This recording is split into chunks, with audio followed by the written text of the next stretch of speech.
both going through it or have me. Oh, yeah.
So Austin, I'm gonna have my little PowerPoint here, and then I think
thank you. Okay, thankfully I got dismissed today. Yes. Okay. I I was questioned yesterday by the judge and then the attorneys. And then today they selected the jury and I was still left as an alternate. And I was like, I do not, I could have like woken up at like, 5 a.m. and worked the 3 hours so that I could like make up the time if I was going to sit on the jury. But I'm not going to do that if I'm just being an alternate. Like, let's get out of here. So, oh, sorry, Layla. Hey, Layla. Is Layla Oh, in? well, it's a good thing I was just talking about my exciting jury.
How fast the weeks go.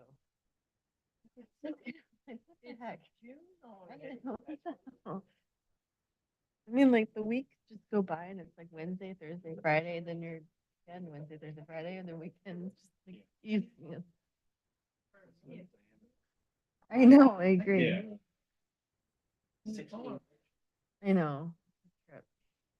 People are like,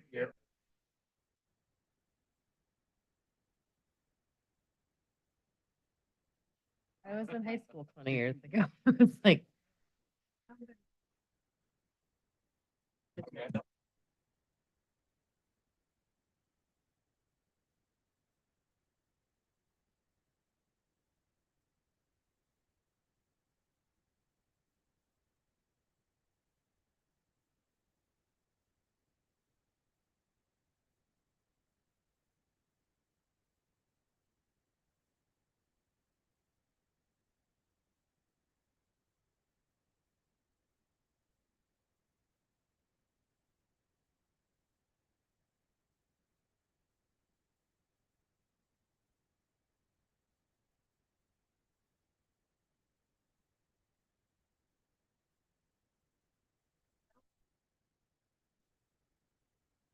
you,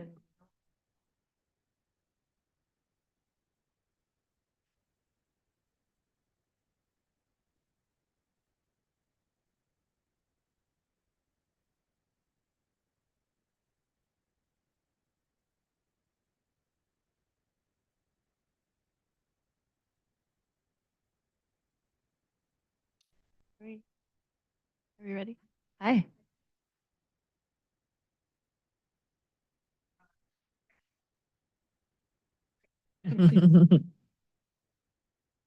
Okay. Okay. Hello. Hello and welcome to the Capitola Planning Commission meeting. This meeting is open to the public with both in-person attendance at the City of Capitola Council Chambers at 420 Capitola Avenue, and remote viewing is also possible. The Planning Commission and staff are attending in person, and members of the public wanting to offer public comment need to be present. The public can live stream the meeting on the city's website, on YouTube, or on Zoom following the link on the meeting agenda. As always, this meeting is cablecast live on Spectrum Communications Cable TV Channel 8 and AT&T UVerse Channel 99, and is being recorded to be rebroadcast on the following Mondays and Fridays at 1 p.m. on Spectrum Channel 71 and Spectrum Channel 25. A recording of this meeting will also be available on the city's website after the meeting. As a reminder, please turn off your cell phones during the meeting. Thank you. All right. Moving on to roll call. Commissioner Esty. Here. Commissioner Westman. Commissioner Wilk. Here. Vice Chair Jensen. Here. And Chair Christensen. Here. Pledge of Allegiance. Pledge of allegiance to the flag. United States. Republic stands one nation under God, visible.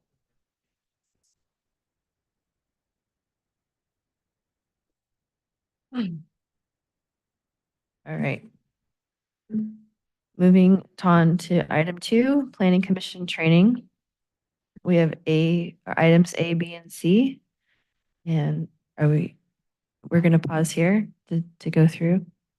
Or, okay, got it, item E. Thanks. So I'd like to introduce to you all Tamar Burke with BSW, our city attorney's office. And Tamar has worked really closely with the city on a lot of matters, including updating ordinances, our new special events ordinance and parks ordinances. And just extremely helpful. And she's here tonight to talk about some training for us. And just as we're jumping into this, we're going to talk tonight a little bit about ethics, conflict of interest, and then builder's remedy. Those are some questions that have come out. I think in the actual agenda itself, it said a policy on ethics, and we don't have that for you tonight. That's not going to be what we're covering. We're really just going to go into the depth of what items you really, as planning commissioners, face on a normal business. So we're not going to bore you with a whole policy this evening, but jump into what's relevant. So with that, Tamar? Hi, everybody. Nice to be here. I am going to try to share my screen. And so far, so good. All right. So as Katie mentioned, I will be doing the conflict of interest training today. My colleague Layla, who is joining us over Zoom, will take over for the second half doing a builder's remedy overview. This training is largely intended to be sort of a high level overview. It would take a long time to go through all of the specifics of all of these specific conflict of interest rules. Mostly what I'm trying to communicate here is the things that you folks should be looking for to raise red flags and then bring those to our office for further review. We're not expecting you guys to do your own conflict analysis. It's confusing. Even the FPPC doesn't really know what's going on a lot of the time. So we're just trying to sort of put the seeds in your brains and so that you can raise the red flags and bring them to us for further review. With that, and if there are any questions, just feel free to interrupt. I will not take offense. And with that, we'll jump into conflicts of interest. So as I just noted, these rules are confusing. Recognizing them is extremely important. We can't assist with analyzing conflicts if we don't know about them. So the sooner we know about them, the better. And the earlier we know about a potential conflict, the more thoroughly we can analyze it. Generally, the closer to the item that we hear about a conflict, the more conservative our advice is going to be, just because of how potential conflicts can impact the city. So if you call us the morning of a meeting and say, I have all of these potential conflicts, we will try our best to do a thorough analysis, but in the interest of protecting the city, it's likely that we'll tell you to recuse because we just won't have the time to do a full analysis. So the earlier, the better. And as a reminder, our office represents the city and not you personally. So reliance on advice from us is actually not a defense if your actions result in a violation. The only defense is a formal advice letter from the FPPC, and those can take up to at least 21 days. So again, the earlier, the better. That's how we can best serve you and the city. Okay. So the purpose of conflict of interest rules is really to make sure that public officials are serving the public. So public officials owe a paramount loyalty to the people that they serve, and personal or private financial interests should not be allowed to enter the decision-making process. We'll get into non-financial conflicts as well, but the first part of this is focused more on financial ones. So there are several different types of potential conflicts. Some come from statute, some come from common law. As I mentioned, some conflicts are not specifically financial. You can have sort of a personal conflict that might result in bias. But frankly, maybe the most important part of these conflicts rules is the way that the public perceives government actions. We want to make sure that what we are doing as a city and as a government has the perception of being trustworthy so that our constituents trust what we're doing and are helpful in sort of building our community rather than sort of trying to question and double check everything if they don't trust that what we're doing is correct. So statutory conflict of interest rules. We've got the Political Reform Act and contractual conflicts. I'll go through both of them separately so we can have questions on them if they come up. The Political Reform Act is in the government code, but there are a bunch of administrative regulations that the FPPC has put out. Those are in the California Code of Regs. contractual conflicts are all in Government Code Section 1090, 1091, and 1091.5. One way that we can track financial interests for the purpose of the Political Reform Act is through your Form 700. So the purpose of this is both to alert you to potential financial conflicts that might come up, and also to sort of put us on notice and to put the public on notice of potential financial conflicts. So all designated officials have to file this Form 700. The Planning Commission does have to file them. You must disclose interest in real property, investments, business positions, sources of incomes, and gifts. And you'll see these categories pop up a little bit later in our training. You file them upon assuming office, and then every year, and then again once you leave office, and you just file those here with the clerk's office. So the Political Reform Act. The general rule is that a public official may not make, participate in the making, or influence a governmental decision that will have a reasonably foreseeable material financial effect, and that material financial effect is on the official's or his or her immediate family's financial interests that is distinguishable from the effect on the public generally. That is a lot of words. Each of those bullet points has its own set of regulations that helps us interpret what that means, and each of them has sort of its own analytical framework. So when you're thinking about potential conflicts, you have to think about not only yourself, but your spouse or your adult children, your dependent children, and sort of anything that you think might raise the specter of a potential conflict or bias.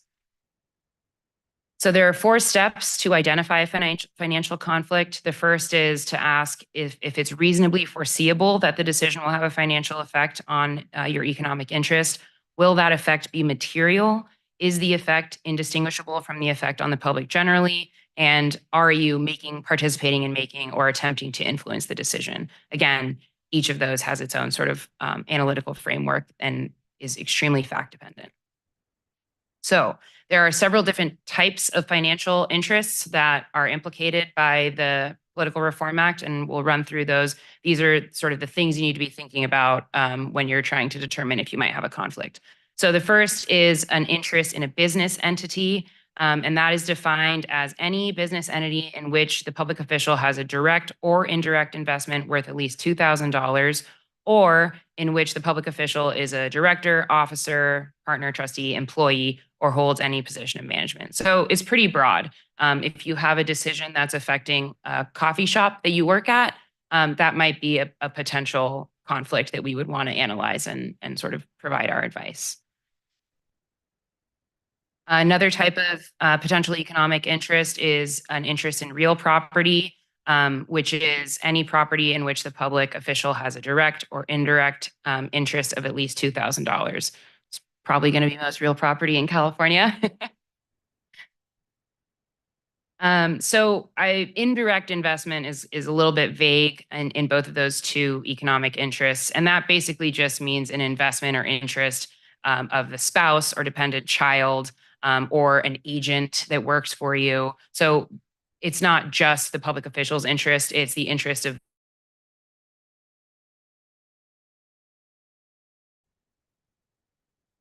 another source of potential financial conflict is a decision that might impact your source of income. And this is defined as any source of income of at least $500 or more, provided or promised within the 12 months before the decision is made.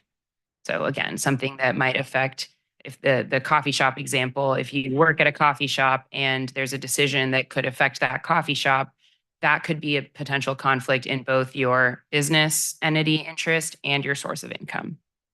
So maybe it's coming up later, but business entity is a for-profit business. What about nonprofits? Well, in theory, you wouldn't. Well, I guess it depends on how the structure of the nonprofit is. But if you're receiving income, even if it's a nonprofit, that could be a potential financial interest under the Political Reform Act. But what if you're not? What if you're a director of a nonprofit but not receiving any income? Is that a business entity? I'd have to look into the specific rules on that. I don't know if it would be considered a business entity, but if you're not receiving any income, it wouldn't be considered a financial interest under the source of income. So if you have specific questions, it might be better to like put those into an email or call me and we can talk about it. Just because, like I said, these issues are extremely thorny and fact dependent. And so depending on what the item is, how the nonprofit is involved, how you as the director would be involved in the item, all of those things would be sort of factors that we'd consider. Thank you. Did I go back by accident? Oh, yeah, I did. Okay, so that's the source of income. Another source of or potential source of financial conflict would be a source of a gift. So if you received a gift amounting to at least $590 in the last 12 months, you would want to disclose that to us so that we could run through the analysis. Here is an example of someone that violated these rules. So a council member voted to obtain a state grant to extend water and sewer lines to an area of the city where he owned an inn, and that was his business. So that would have been a conflict both because of his interests in real property as well as in his probably also his business entity and his personal income. So the FPPC found out about this, investigated it, and fined him $4,000. So, oops, sorry. There are two exceptions to the to these conflict of interest rules. So let's say you come to our office and you say, I own this property that's, whatever, nearby a project. And we run through the analysis and we say, yeah, it looks like you might have a conflict. The last step for me in the analysis is to look at these two exceptions to see if they might apply. So if you have a conflict and one of these two exceptions applies, you might still be able to participate. So the first one is the public generally exception. This one is a little bit more confusing than it seems, but I think the easiest way to think about it is in the context of like a rate or a fee that affects everyone in the city equally. If there was a rule that prohibited public officials from participating in something like that, we would never be able to pass any fees or rates. So this is decisions that affect a broad range of people or interests. There are some kind of numerical thresholds that we'd look at. So it's a little bit more complicated than the way I just described, but that's the general idea of it, is a decision that's going to affect a lot of people all at once. The second exception to the financial conflicts is this legally required participation exception. I actually think the Planning Commission has used this a few times, so you might be familiar with it. This might apply if a conflict disqualifies so many officials that there's no longer a quorum to make a decision. And so I think the way that we'd pick which of the conflicted members is like drawing straws or something fun like that. It does not apply where a quorum could later be met. So for example, if someone is absent and that person does not have a conflict, we can't use the legally required participation exception in that person's absence, because if we just waited a week or whatever it is, then the non-conflicted member would be there to vote. We also can't use it to break a tie vote. A question. So just thinking like, let's say, an intersection at a street that you might live by, that might come to planning, and so you might redesign an intersection. Then somebody could say, "Oh, well, that improved the traffic conditions before everything." How does that fall into something like that when it's more of a general? Yeah. So if in that example, there are certain proximity thresholds that we would look at. So if you're within 500 feet of that intersection, the law presumes that you have a conflict and you have to recuse unless there's clear and convincing evidence that it is going to have no impact on your property. That's a really hard standard to meet. There are some FPPC advice letters that interpret it, but again, it's extremely fact dependent. And so we have to look at sort of what the improvements are, how far away you are, if there's some sort of something in between that intersection and your house such that there really is no way that improving that intersection is going to have an impact on your property. If you're within 1,000 feet if you own property that's within 1,000 feet of a project that comes before the Planning Commission, the law doesn't presume it that you have a conflict, but and I can't remember the standard right now off the top of my head, but there is some level of analysis that would have to go into it. So there's some proximity thresholds. So to the extent that comes up, definitely let us know as early as possible so that we can provide our analysis on that. You said it's 1,000 feet? I believe so. The first standard is 500 feet. And So then there's that's a second standard that goes up to 1,000. Question, is recusal voluntary or mandatory? Mandatory. That's a good question. The city attorney's office can't force anyone to recuse. Recusal is advised when we think there's a conflict. There are certain remedies that are against the city versus against the public official. So for some types of conflicts, for example, we'll get to this, a 1090 contractual conflict. If someone has a 1090 conflict and participates in the item, the contract is considered void entirely. The city has to pay the contractor back. It's a big mess. Political Reform Act, there's a different standard for when the city would have to undo that action, but there is some liability on the city. But there's almost always going to be personal liability for the official if they knowingly violate the conflict of interest rules.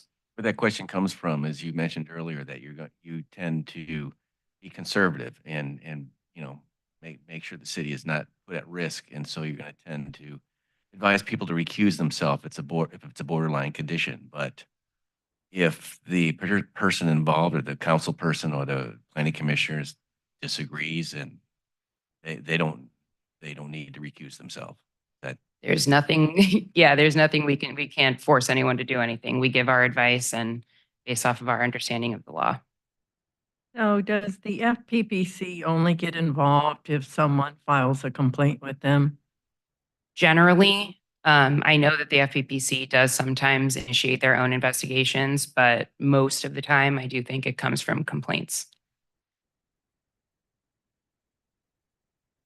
On the question, just, Sure. sorry, as a planning commissioner, you can't advise, but is there additional insurance that you've seen other planning commissioners or city council members take out to protect themselves from legal action if you're not protected from the city's attorney, from the city and the attorney?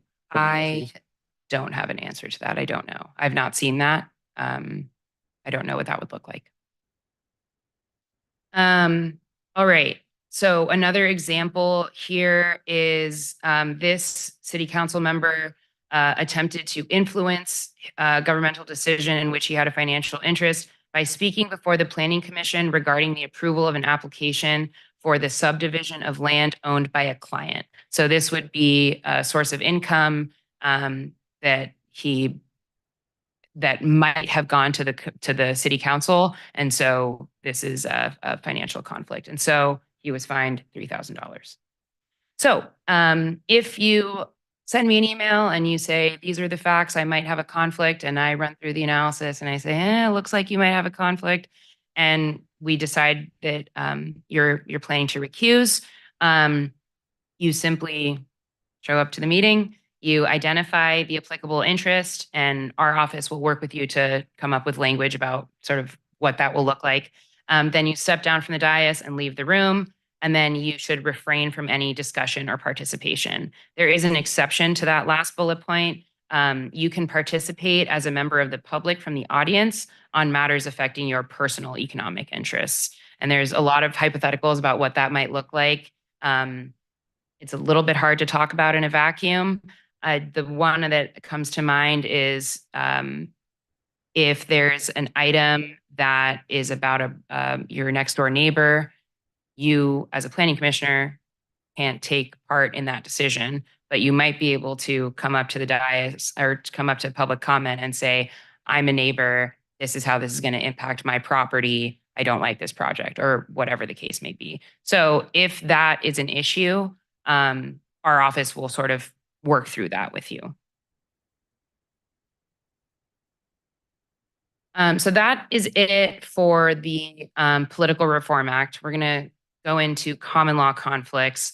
This is less developed, I would say, than the statutory conflicts of interest laws, just because this doesn't come from statute. This is just ye old common law. So it's all in case law. But the general idea of a common law conflict is that personal interests or biases, either positive or negative, about the facts or the parties can cast doubt on your ability to make a fair decision. So this second bullet point is always a little bit funny to me because it sounds just like a bunch of fancy words, but it does get cited in court decisions all the time. So it actually is, it actually is the law and is meaningful. So public officials need to exercise power with at least the appearance of disinterested skill, zeal, and diligence. And so that's what common law conflicts are trying to get at. Part of the reason that common law conflicts come up is in this due process sort of consideration. It comes up a lot more in, I think, the Planning Commission context, where you have more quasi-judicial or sort of administrative hearings where you as the Planning Commission are applying facts to law. And so that is where we have constitutional and statutory requirements that ensure that the parties are given a fair shake and they can come before the city and ask the city for what they want, and the decision makers are going to be completely fair and unbiased and not come into the decision with any sort of preconceived notions. So just on this slide, I think it's important to just highlight your role versus the city council's role. They're not looking at personal property a lot of the time in in the majority of their decisions. So just as planning commissioners and the due process for applications and really these vested applicants that come. So I want to highlight that because a lot of times when the questions come up regarding whether or not there's a conflict, it's a little bit different when we look at planning commissioners versus city council members on items, depending on the topic as well. And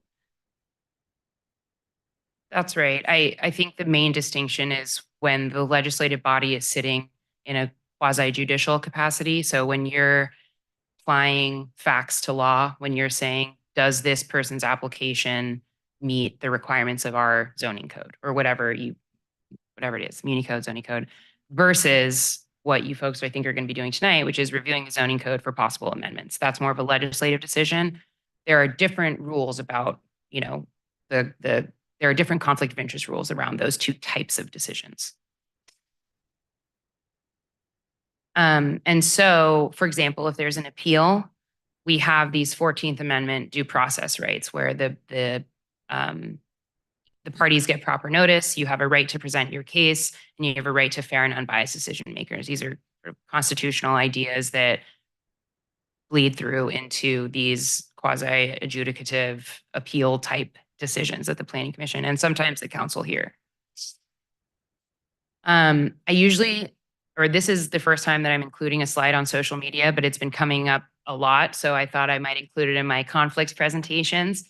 There is generally when I talk about social media, it's in the context of sort of the Brown Act or the Public Records Act, but in the context of conflicts, the concern is that you may post something or like something online that will show bias toward or against a project or an applicant. And so whenever you see something online that you think might come before the Planning Commission, generally advise to not interact with it.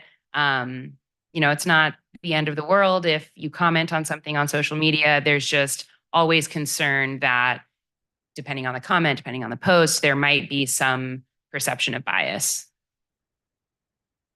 Okay, so that is it for common law conflicts. I know I'm going through this kind of quickly because we have the builder's remedy portion of this as well. So feel free to stop me at any time. The next sort of group of conflicts rules is Government Code Section 1090. This is contractual conflicts.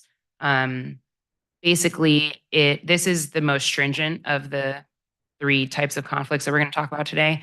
It prohibits officials and employees from having financial interests in contracts made by them in their official capacities or any board of which they're members. And we'll get into what that really means. So public officials are absolutely prohibited from having a financial interest in a contract made by them or their body. And so if someone has a disqualifying financial conflict in a contract, the entire city cannot enter into a contract with that. Cannot enter into that contract. The purpose of this rule is to prohibit contractual self-dealing. You don't want people who are in decision-making seats sort of giving themselves good deals on the side. It's extremely broad. It applies to virtually all city officers and employees. The financial interest in the contract can be as little as 1 penny. It's extremely strict. And it is, like I said, absolutely prohibited. The entire city cannot enter into the contract if one person on the, usually this comes up in the city council context, but if one person has a conflict in that contract, then it just can't happen. There are some exceptions, and we'll get into that because, of course, there are exceptions. Here they are. So this is where the question about nonprofits comes in. There are remote interests and non-interests under 1090 and 1091.5. If you have a financial interest in a contract and we can reasonably deem it either a remote interest or a non-interest, the city can still enter into the contract, but you will still have to recuse. So it kind of goes back to the Political Reform Act type of disqualification. So the consequences of a 1090 violation are, for lack of a better term, scary. The contract is void and unenforceable. The official or the city must return any money, but the agency keeps the benefits received. And if the violation is willful, then it's a felony and it can come with fine, imprisonment, and a lifetime bar from holding office in California. Go back to the previous slide. Sure. So the non-interests, non-compensated officer of a nonprofit, Right. that's a conflict of interest. Well, so for example, if the city is entering into a contract with the Boys and Girls Club, a nonprofit, I'm assuming, and you are a director of the Boys and Girls Club and you are not compensated, the contract is still, we would still want to know about that because it is still a 1090 conflict. You would not be able to participate in the item, but the city can enter into the contract. I think that comes up when we do the community group funding, because we've had council members or commissioners who have had interest in one particular nonprofit, and they're able to just recuse themselves. That's right. That, talking about that nonprofit's amount of money they're going to get, but can vote on the whole contract. That's right. So this is sort of a conflict. I just thought I would throw it in mostly because a lot of planning commissioners also sit on other boards and bodies. Essentially, you can't hold simultaneously 2 public offices if one of these 3 things exists. It's confusing. And there's sort of legal analysis that goes into whether the offices are truly incompatible. So if you do hold 2 public offices, let us know and we can sort of run through the analysis and let you know if there's anything you need to do. But the consequence of holding an incompatible office is that the person is deemed to have forfeited the first office upon acceding to the second. I think an example of that would be to sit on our Arc and Site Committee, as well as be a planning commissioner, because you're making a recommendation. The overlap. Of course, there are exceptions to this. And this last bullet point is a mess of words that I don't believe anyone really fully understands. So if you hold 2 offices, let us know and we will run through this analysis with you offline. Okay, I am wrapping up so Layla can take over soon, but just to wrap this up, some final questions to ask and things to think about. These rules that I just went through are the floor. This is the legal minimum. What you should be thinking about is what would inspire public confidence, right? Again, sort of gets back to what I was talking about earlier. These rules exist so that the public has confidence that our government is working for us. So even if there's an action and we say it's not a conflict, but it might be a conflict, you might want to think about it. Just think about what you would like to see on the front page of the newspaper, basically.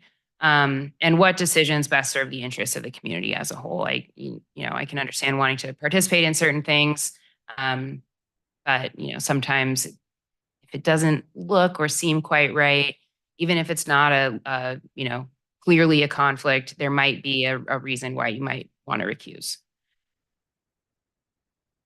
One question. This is what I just said. Yeah. What about if you donated to a certain activity in the city?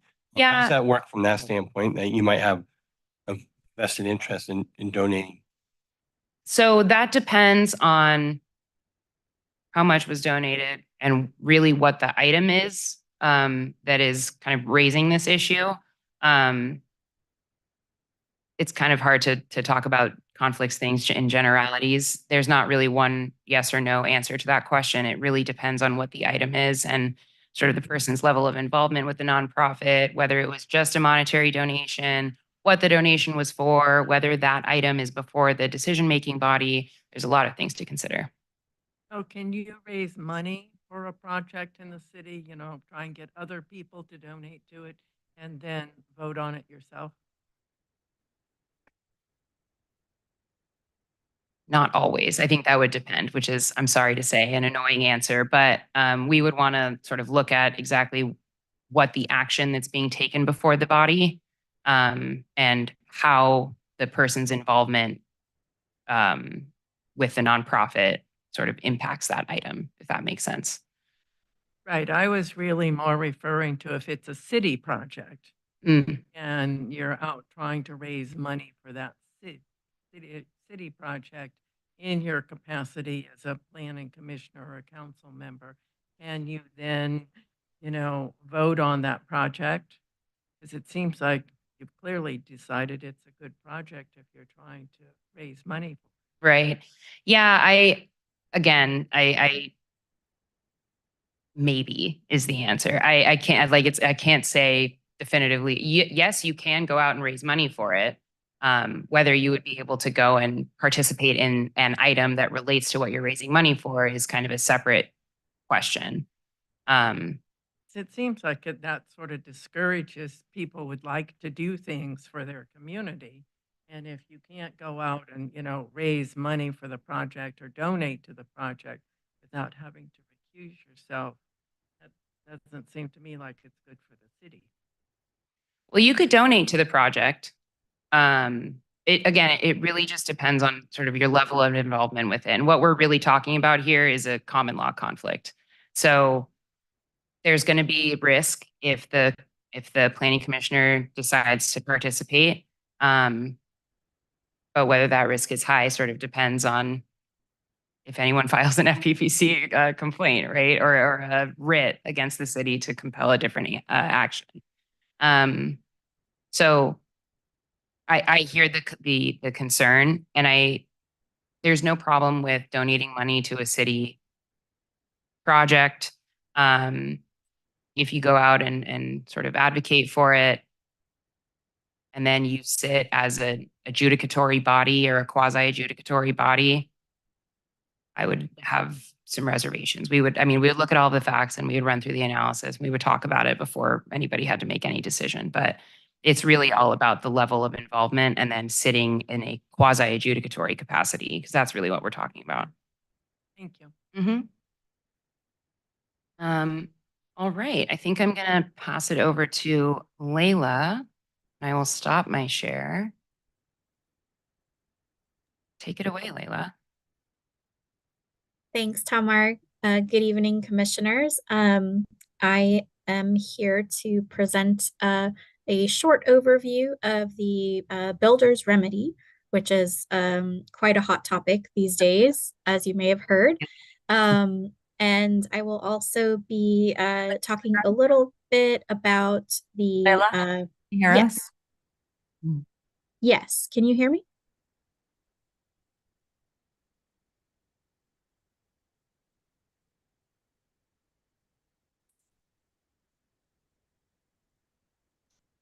Can you guys hear me? Oh. Can you see me? Okay.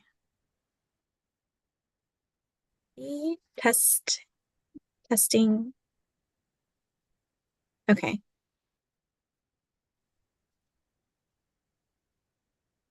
John, yeah, because Because usually we're told not to. Can you hear me now? Because it might do a feedback.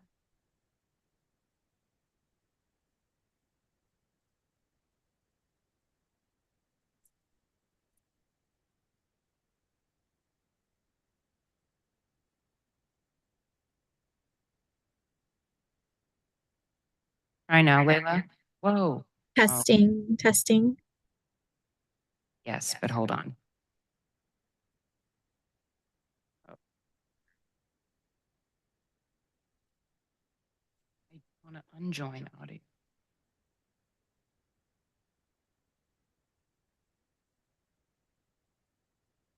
No, I just. Oh, Layla, I'm just going to turn my mic off. Testing.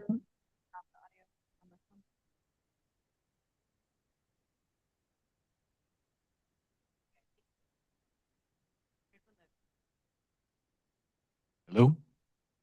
Yes, can you hear me? Yes, we can, but we're having an issue. Hold on. Okay.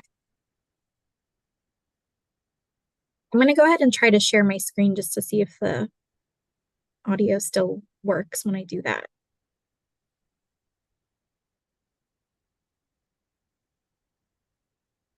Okay, Layla, I think we're set. Okay. Can you hear me okay? Say something. Yes, I'm talking.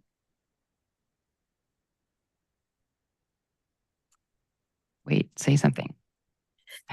Hello, testing, testing. Nope.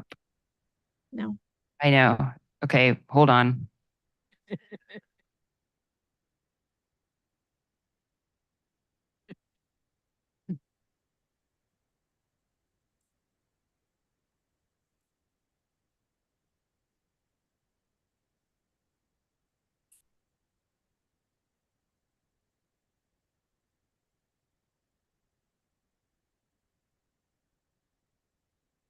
Ever test it? Layla, can you Test- test again? Yeah, testing, testing.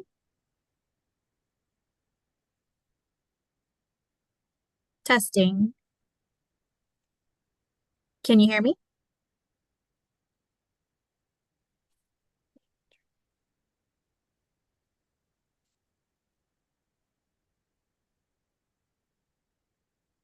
Hi. I'll just keep you on the phone so you can tell when I'm talking.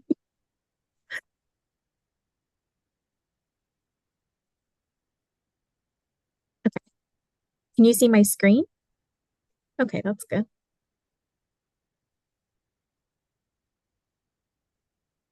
Oh, okay. Yeah. I wonder if we held your phone up.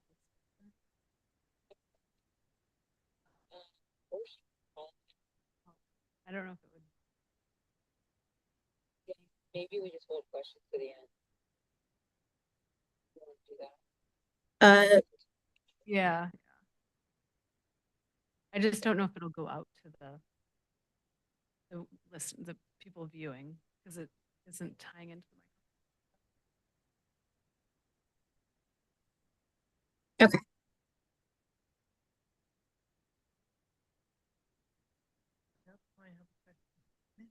Yeah.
Yeah.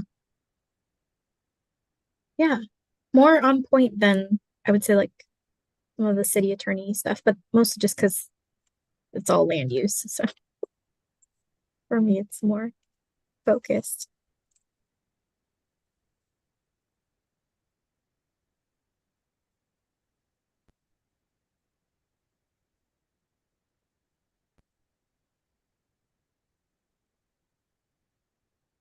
If I mm, if I call in as uh like a commenter, like a yeah, let me try maybe joining. Shoot. Yeah, is there a call-in number? I think it should be on the invite. There might be a call. Okay, let me try that. I'm gonna hang up. If it goes on the agenda, we could.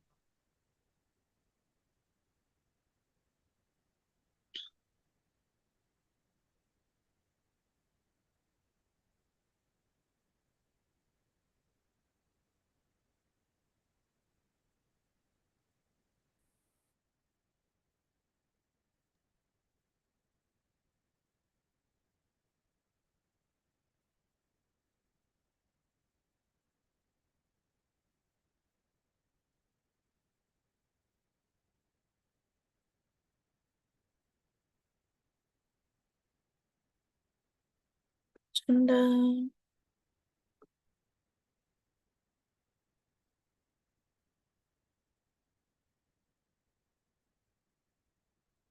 gonna try my phone.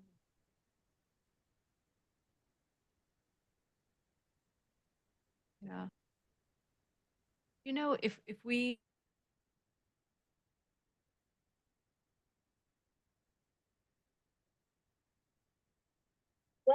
To do, enter your meeting ID followed by. Try it this way.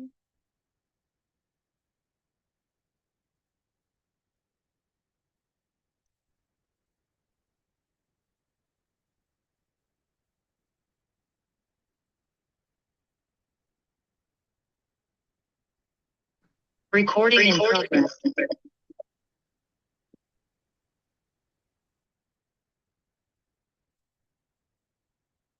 Are you able to hear?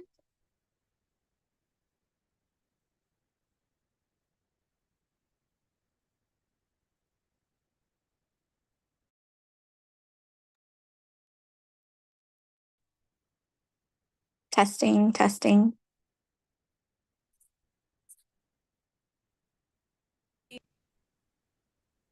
Yeah.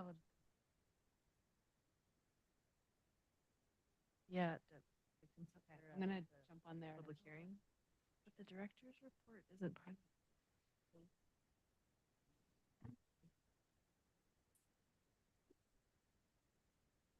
You know. Testing, testing.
Okay. Testing, testing. So Chair Christensen, is it okay if we move on to the director's report and then we'll come back to our work session? Yeah, of course. Okay, thank you. I just want to give you an update on a few items that are happening that are related to the City and Planning Commission. During our last planning commission hearing, we had a discussion on some active code enforcement issues within the city. Just wanted to give you updates that we're in the works on with multiple businesses that have received letters and follow-up letters towards some for having too many signs, others for banners being on buildings too long, and wind signs, and other areas for large, like exceeding the 25% limit on a window. So we've initiated the first steps, and on some of those, we've validated that the issues have been cleaned up. On others, they continue to exist. So that's when we move into the next into administrative citations. So that is where we stand with all the code enforcement, that the direction we were given to Planning Commission from Planning Commission. I also wanted to let you know that the city is going to be getting an intern shortly. And their first assignment when they come to the city will be to help us draft a very friendly letter to all businesses within the village, just informing them of what the regulations are for businesses, and that we'll be doing a sweep in 2 weeks, but really getting the word out. And I'll be working with the BIA as well on that before those letters get out, so it's not a surprise. It's our typical summer action that we take. So we'll be doing a little bit of training on what is code enforcement and how to do it gently in order to get effects. So that will be happening in June. So Was that done in the past then, Katie? Or that's just a new thing? no, every summer? we've done this in the past. So I think actually we've over the years when we've had interns, we've done this, but we try to do this annually. Yep, in the village. And I do think we were seeing more and more issues pop up along 41st Avenue. So that's really a focus for me, and in getting letters out there as well to folks. But because in the summer, there's a lot more violations that come out along the pedestrian areas, and there's more people. So we'll proactively working on that. I also wanted to provide you with an update on the wharf. I'm sure you've all heard that the wharf is a little bit ahead of schedule. Not as ahead of schedule as we thought in terms of being ready to throw the big opening day party for the wharf. There were some notices about that, and then because of the timing of some of the benches and the lighting, we're not going to do the grand opening until everything is installed. So it's looking like that celebration will happen in September. In the meantime, couple updates of what's happening. So the Boat and Bait is planning to reopen on the wharf. They've reached agreement with council, and that agreement will be published tomorrow in tomorrow's agenda packet with the details of the lease, the use, and the structures. And the lease is going to be temporary through December 31st. I'm sorry, I have the date in there wrong. December 31st of 2025. So just about a year and a half. About the status of the siding on the bathrooms, which we That will be done by the grand opening party in September. Yes. Yeah. And the gateway, my understanding is everything will be complete by the time the party happens for the grand opening in September. You did find money for it somewhere. We did. Oh, yes. So we found money, and it's exactly what was suggested by the architecture firm. Probably doesn't matter now. It's water under the bridge, but KTVU saw the press release we let out last Friday and then messed up their story saying the wharf won't actually be open until September 2024. In other words, the grand opening is happening in September, but you can actually physically walk on the wharf sometime this summer, right? Correct. So we plan on, we're not setting a date for that yet, but we're planning on once we can manage it correctly and the things that need to have happened on the wharf in terms of occupancy, then we will be doing a soft opening. It will not be a celebration. There will be no big event for that, but it will be just, it will become open and people can go back and fish and yeah. So at one point we were planning on doing some sort of events. Are we abandoning that plan now, at least until after September? So the city council was looking at doing temporary uses for 2 years out on the wharf, and they looked at a couple different options that all of the options included fishing, recreational classes out on the wharf, and and then special events that would have like a Friday night food truck type thing with, or we're saying Sunday afternoon, similar to the Wharf House, of having live entertainment, food and drinks out on the wharf. When we took this to city council, they said, let's take it a little bit slower. There's a lot that goes into these events.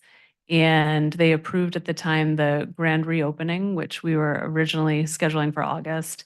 And then one event in September with 2 food trucks and live entertainment and a beer garden, and then one in October. And then because it's been slower to open up, we are now down to 2 events. One will be the grand reopening in September, and then one other, I think the date to be determined on the second event. So, okay. And then, but to get back to the lease, the packet goes out tomorrow. They'll be showing the site layout for the wharf within the lease, some structures that are planned within the lease, and just all the agreements, the legal agreements that go into the lease. But preview of what the process is going to look at for the review of those structures. Typically, any permanent structures would come to the Planning Commission. We'd require a design permit and review of that and approval by the Planning Commission. In this circumstance, because the buildings were demolished and we're in between creating a new plan, I have the RFP, the request for proposals, published for the long-term planning of the wharf.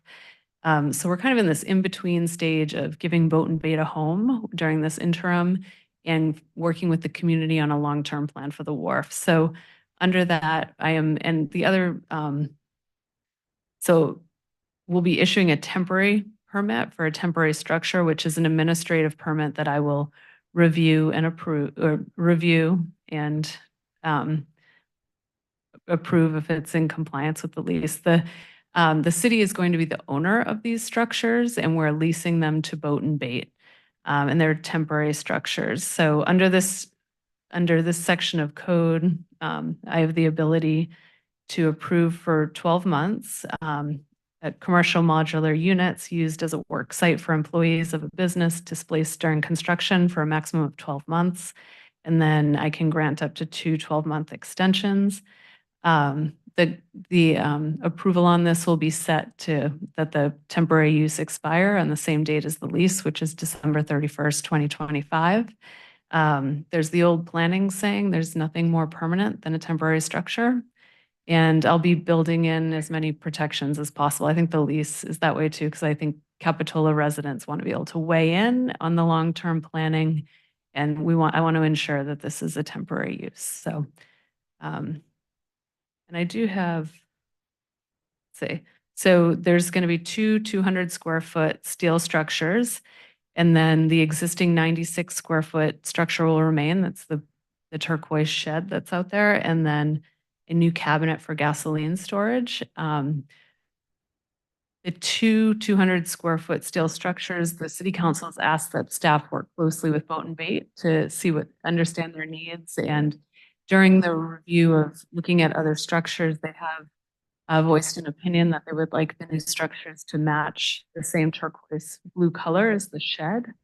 I was hoping tonight that I could talk to planning commissioners into volunteering for an ad hoc committee that would be made up of 2 people. In that tomorrow, this will get published, the lease, and I would there's not time to bring this back to Planning Commission, and it's outside the purview of the Planning Commission to make a decision on this, but I'd love to have the input of Planning Commission before this gets finalized by the City Council. So I'm suggesting this evening that we create an ad hoc committee of 2 planning commissioners that once the packet goes out tomorrow with the final design, the colors, that I could work with 2 commissioners just to get feedback before a final recommendation on this to the City Council and signature, so on the permits. So that's the wharf update, and I'll just take a pause if you'd like to talk about the idea of an ad hoc committee and anyone interested in participating. I'd love to participate. I'd volunteer to participate. Would anybody like?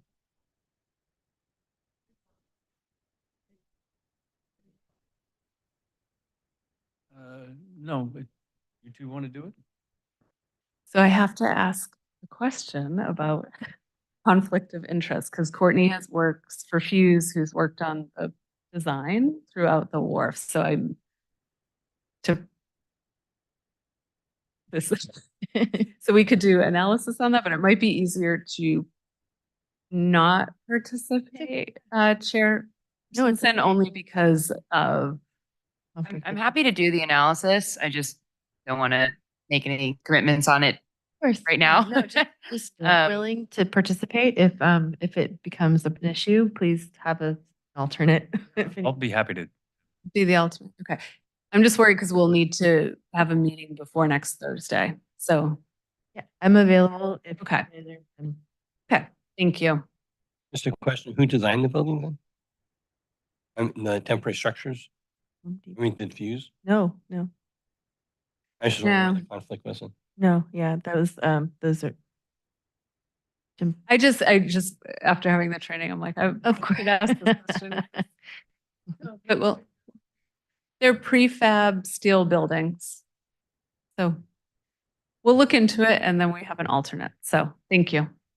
Next, housing element update on Tuesday. The state reached out. Oh, go ahead. Sorry. Mhm.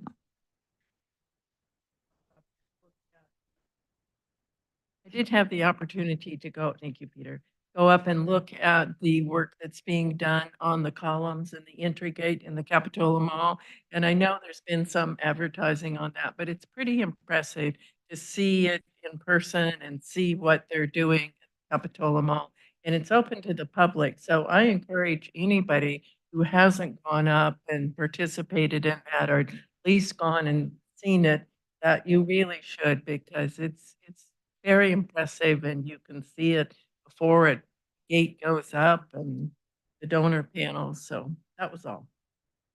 Great, thank you. Housing element. We heard from HCD this week and they provided an update on Tuesday. It was not a conditional letter, unfortunately, but they had 7 comments attached to this is the first kind of informal letter, I believe, and we're going to our team, including Layla, who's on, I hear our Zoom is working, so she'll be presenting any minute. Layla, RRM, and then Veronica Tam and Associates will be meeting with the state on Monday to walk through their comments. Some of them, I think, we just need to explain and identify to them where the compliance is that they're looking for. The topics that they brought up were the congregational and educational sites, redevelopment trends, kind of backing up that the redevelopment that we're projecting that it could happen. Publicly owned sites, we just need to do some cleanup on that. Height on the mall site, they wanted some clarification.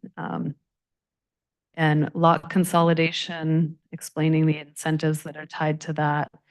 More analysis on our incentives for community benefits, and then some clarity in our housing people with disabilities. So they all seem pretty minor in nature, but just looking for more of an explanation. So we'll be revising. Can I ask a quick question? Mhm.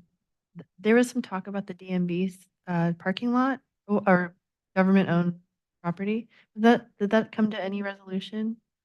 So we ended up taking off both government sites. We took off the DMV as well as the state with the commitment that we're going to continue to look into those sites and the process for having them involved in our next cycle in 8 years. Thanks. On the mall, on the height, I mean, how much more clear can we be than an ordinance that says you can go to 75 feet? So I think the way we had drafted the housing element was that we were committing to doing that halfway through the process if we weren't successful. But as we all know, we've now committed to that. So I think it's cleaning up some of the strategies, saying that we'll revisit this in 3 years. Like, we're already doing it. So yeah, it's a cleanup item basically. And those are my director updates for this evening. Thank you. You're welcome.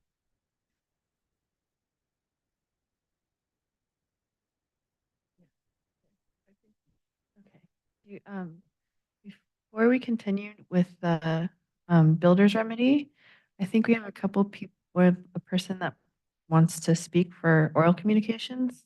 Should we do item 4 before we proceed? Is that okay with everybody? Okay. All right, so just item number 4, oral communications. Oral communications allows time for members of the public to address the planning commission on any consent item on tonight's agenda or on any topic within the jurisdiction of the city that is not on the public hearing section of the agenda. Members of the public may speak for up to 3 minutes unless otherwise specified by the chair. Individuals may not speak more than once during oral communications. All speakers must address the entire legislative body and not be permitted to engage in dialogue. A maximum of 30 minutes is set aside for oral communications.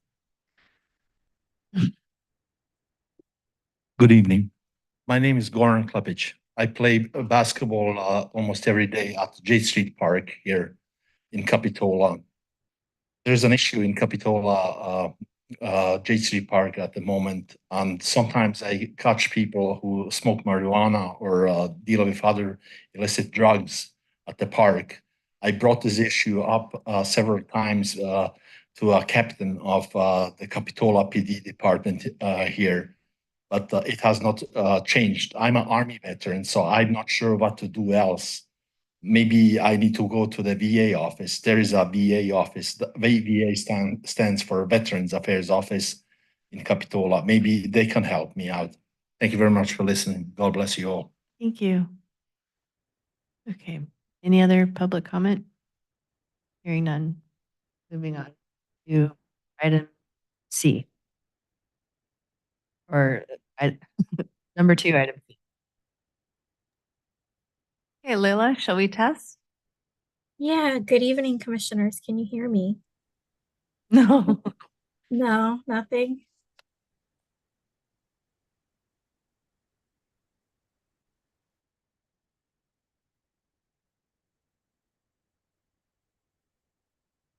Oh, Leila, you are muted. So maybe that, I just muted to try it on my phone. we still cannot hear you. Anything now? Shall I try my speaker idea into the? I can hear myself on the phone. And put you on speakerphone and see if that can go through the mic. Okay? Sure. So she can't respond. She's at a conference up here. She lives down south, but I think she's actually today. Hi, Katie. Do you mind if I retry the speaker?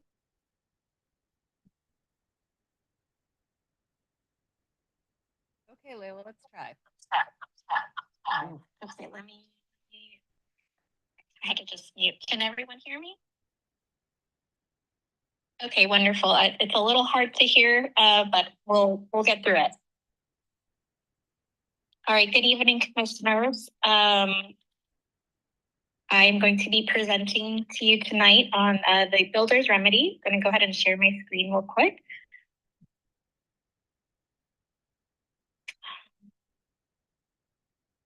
Can everybody see that? Okay, perfect. Great. So tonight we're going to do an overview of the builder's remedy, which is quite a hot topic right now. And we'll also talk a little bit about a recent case that came out of the city or the town of Portola Valley, because I know that that's been also a topic of some questions. So diving right in for the builder's remedy. So what is the builder's remedy? The builder's remedy is a provision of the Housing Accountability Act, and it kind of lives within the Housing Accountability Act. The Housing Accountability Act is a provision or a section of the government code that creates some limitations for a city in terms of their ability to deny affordable housing development projects, as well as, to a lesser extent, but equally, farm housing and emergency shelters. Importantly, denial is not just a matter of, saying no to a project. It can also include conditioning approval in a manner that renders the project infeasible, as well as even in some cases, refusing to process the project. And then affordable housing means a 20% lower income affordability or 100% moderate income.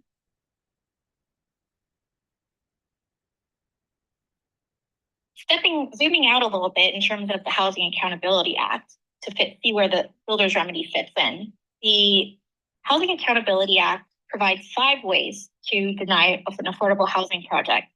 As you'll see, 4 out of these 5 ways, which I'm listing here, are pretty difficult to meet. The first way is to have an adopted up-to-date housing element and have met or exceeded the RHNA, or making a finding that the project would have a specific adverse effect on public health or safety, which can't be feasibly mitigated. And just to note, an inconsistency with the zoning ordinance or general plan is not considered a specific adverse impact. That the denial is required to comply with state or federal law, or the project is on land zoned for agriculture or resource preservation, and surrounded on at least 2 sides by land being used for ag or resource preservation purposes. Like I mentioned, these 4 out of the 5 ways to deny are generally pretty difficult. They're a very high preponderance of the evidence standard. So the 5th way is the way that most cities in the past have been able to make a finding for denial of certain affordable housing projects, provided that the housing development project is inconsistent with both the zoning code and general plan land use designation. If it's inconsistent, we can deny the project. But this is where the builder's remedy comes in. In order for the city to be able to make such a finding, not only does the project have to be inconsistent with the zoning code and general plan land use designation, but the city has to have adopted a revised housing element that is in substantial compliance with state law. And that is the builder's remedy. When a city does not have such an adopted housing element, this basically takes away the city's ability to make that denial finding. So it's sort of creating it's negating the negation in a way. So what is a compliant housing element? The easiest and best way, well, I won't say easiest way, but the best way is to get HCD certification. However, there is case law out there that a lot of cities have been pointing to allow for what they're calling a self-certification process, where in order to be substantially compliant with state law, the housing element has to just meet the state law requirements. There's nothing in state law that says you have to have HCD certify your housing element. But as we know, to a bill to watch that is currently being considered by the state is AB 1886, which would potentially require HCD certification to create this rebuttable presumption of validity. So what's the consequence of the builder's remedy? It impacts a city's ability to deny affordable housing projects based on the project's inconsistency with the zoning code and general plan land use designation. But as we will talk, that's not the end of the calculus. Notably, the builder's remedy arguably vests at the time the preliminary application is deemed complete. And there is guidance from HCD that suggests that even if you have a preliminary application that comes in prior to the city having adopted a substantially compliant housing element, a later adopted housing element will not necessarily undo the builder's remedy application.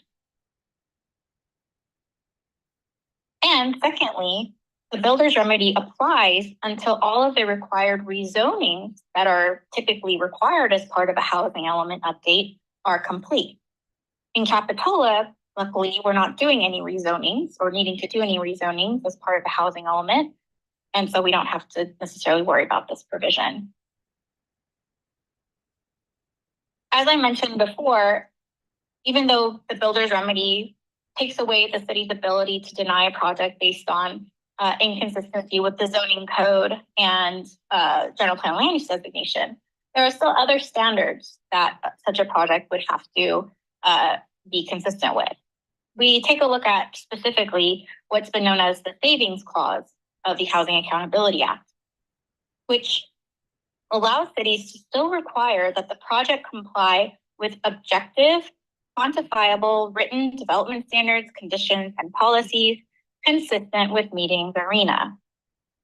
What does this mean?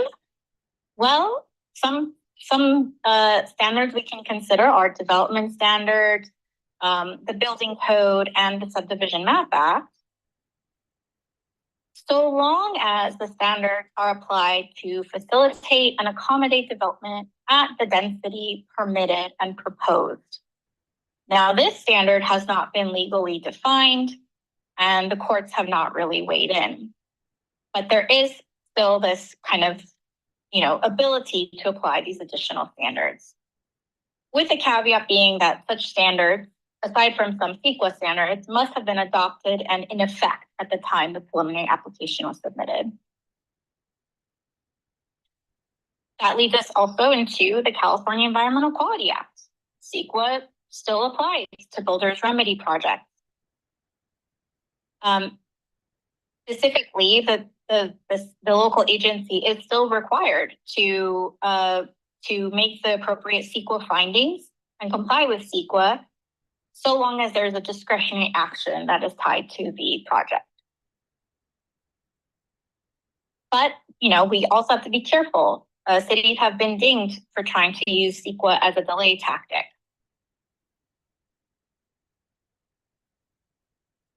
So why is a question that has come up is also why the folks would want to use the builder's remedy.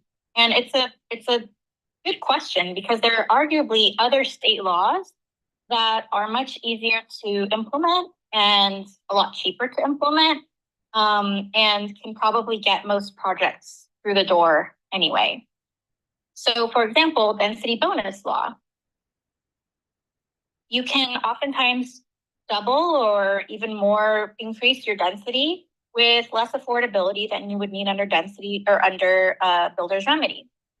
You can have potentially unlimited waivers of development standards, and case laws has determined that these must be approved for your building as you've designed them. And case law also establishes that standards waived are not applicable for CEQA purposes. So that gets a little bit, makes CEQA a little bit easier for these projects as well. So the point of this is that, yes, builder's remedy is out there, but it might not be the best option for developers to utilize. Where you might still see a builder's remedy projects is a project that would be looking for a much higher density or a density below the minimum of 20 dwelling units per acre, or projects that are on, I think there's maybe 2 zones in Capitola that currently don't provide for housing, which would be the industrial and open space sites. To keep an eye out for this year, there is talk of builder's remedy reforms to make the law more user-friendly and also create more certainty, not only for developers, but for cities who are trying to implement this law. First, AB 1893, which is still being considered. And so there's definitely the possibility for significant changes to the bill before it is passed, assuming it even is passed. But there is talk of potentially having the builder's remedy projects bypass CEQA or cap the size of the projects, or prohibit them in industrial zones or zones that are not conducive for residential development. The other one is AB 1886, which I mentioned before, which suggests that there might in fact be HCD certification required for housing elements to be substantially consistent with state law. So yeah, these are kind of things we can look forward to and keep track of. Of course, our office will keep on top of these and see where they end up and provide updates as we can. So another question that has kind of come up in the news recently, or another topic in the news, is the issue with the town of Portola Valley. They were the first local jurisdiction to have their housing element decertified by HCD. So what happened? Everyone wants to know. Well, as with most things in housing law, it's a kind of a long and sort of boring story. But essential timeline is on January 23rd of this year, the town adopted their housing element. On the 30th, the HCD certified the housing element. They urged, as part of their certification, for the town to basically comply with its housing element programs, including, most importantly, its zoning code and zoning amendments.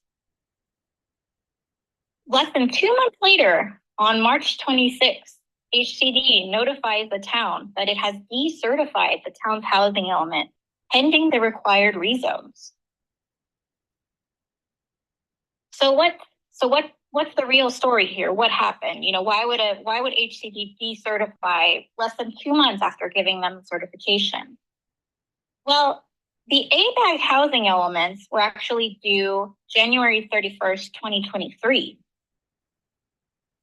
Under the government code, failure to adopt a compliant housing element within 120 days of the deadline requires all rezoning for that housing element to occur within 1 year of the deadline. So this meant that the town only had a few days to complete its rezoning. They adopted on 1/26/24, and the rezoning would have had to occur by 1/31/24. On the 5th of February, HCD had sent them a corrective action letter, giving them 30 days to demonstrate compliance by completing the rezonings. So far, it doesn't appear that the rezonings have occurred, but the good news is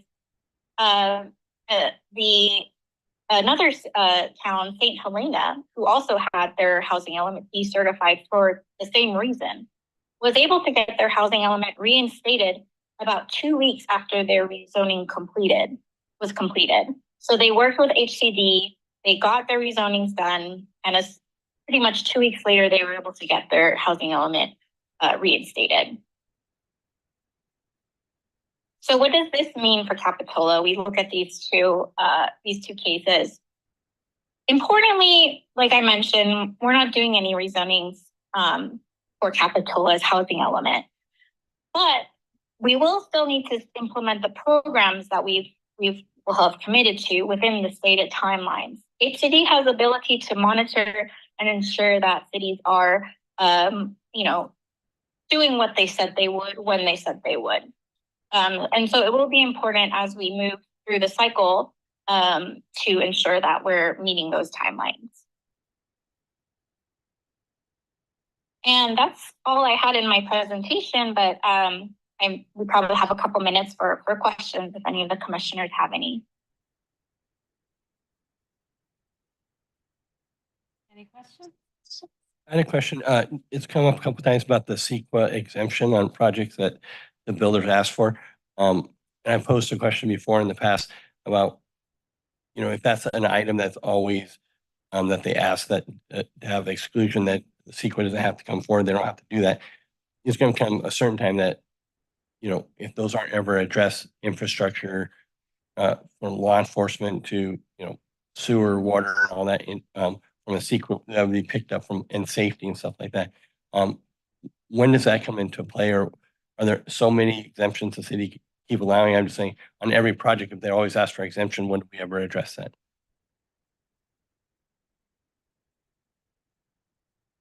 Layla, did you hear that? Hearing that, could you repeat that?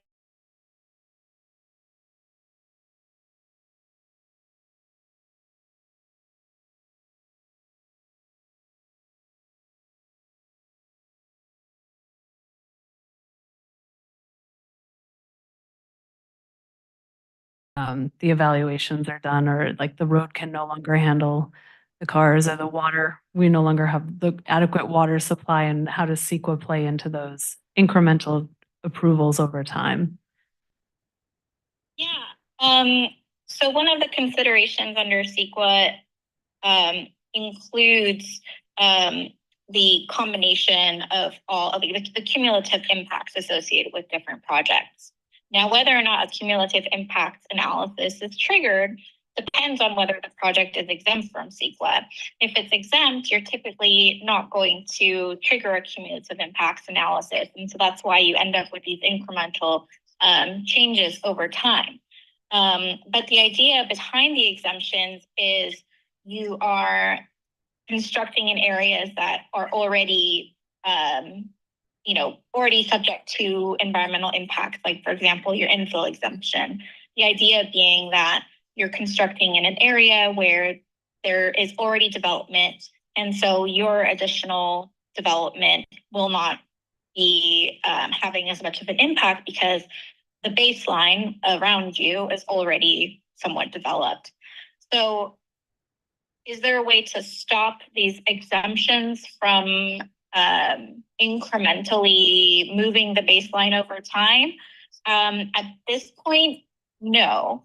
Because if the project is exempt, you'll really never get to that consideration. But, in order to find a project exempt, you still have to evaluate whether the project is qualified to make that exemption. And so that's when you'll see projects that still do traffic studies and air quality analysis, et cetera, to provide support for their exemption. So even though your project would be exempt from CEQA, it would still be addressing those incremental impacts.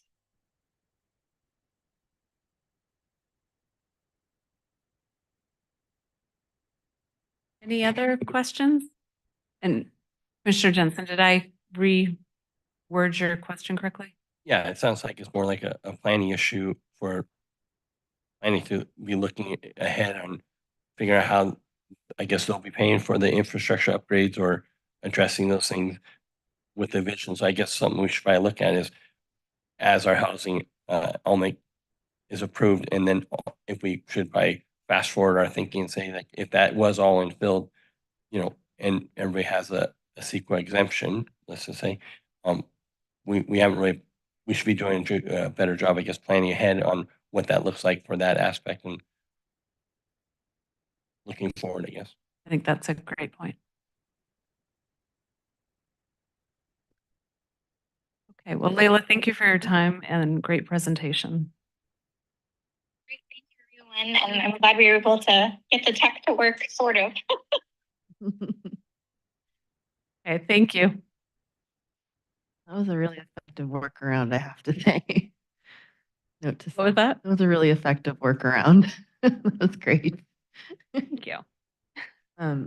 Okay, so any other questions for training session? Yes. Right now, I think that currently the city records our meetings, and that's considered the official record of the meeting that took place. And to supplement that, I think the city council has gone to strictly doing action minutes. And up until now, as the planning commission, we haven't done strictly action minutes. We've done sort of a hybrid, minutes with some comments in it, but not full set of minutes. And I think it gets confusing because sometimes how do you decide what comments get included in this hybrid version that we're doing? Since we're not doing a full set of minutes, would it be better legally for us simply to do action minutes, or do you have an opinion on that?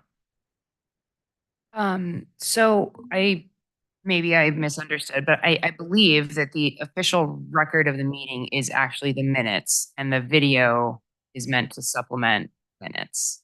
But in any case, what you're asking is there any legal benefit of having sort of more detail or less detail in minutes? And the answer is that there's not really there's a legal requirement that legislative bodies keep minutes, but there's no legal requirement for what those minutes should look like. So it really comes down to what the body wants to include in their minutes, so long as it's sort of a fair representation of the actions that took place during that meeting. So I understand that the planning commission minutes and the city council minutes look a little bit different.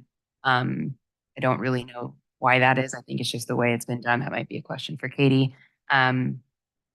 But legally, there's not really any requirement for what needs to be in minutes and what doesn't need to be in minutes. Okay, well, I guess that's a little different than what I had heard.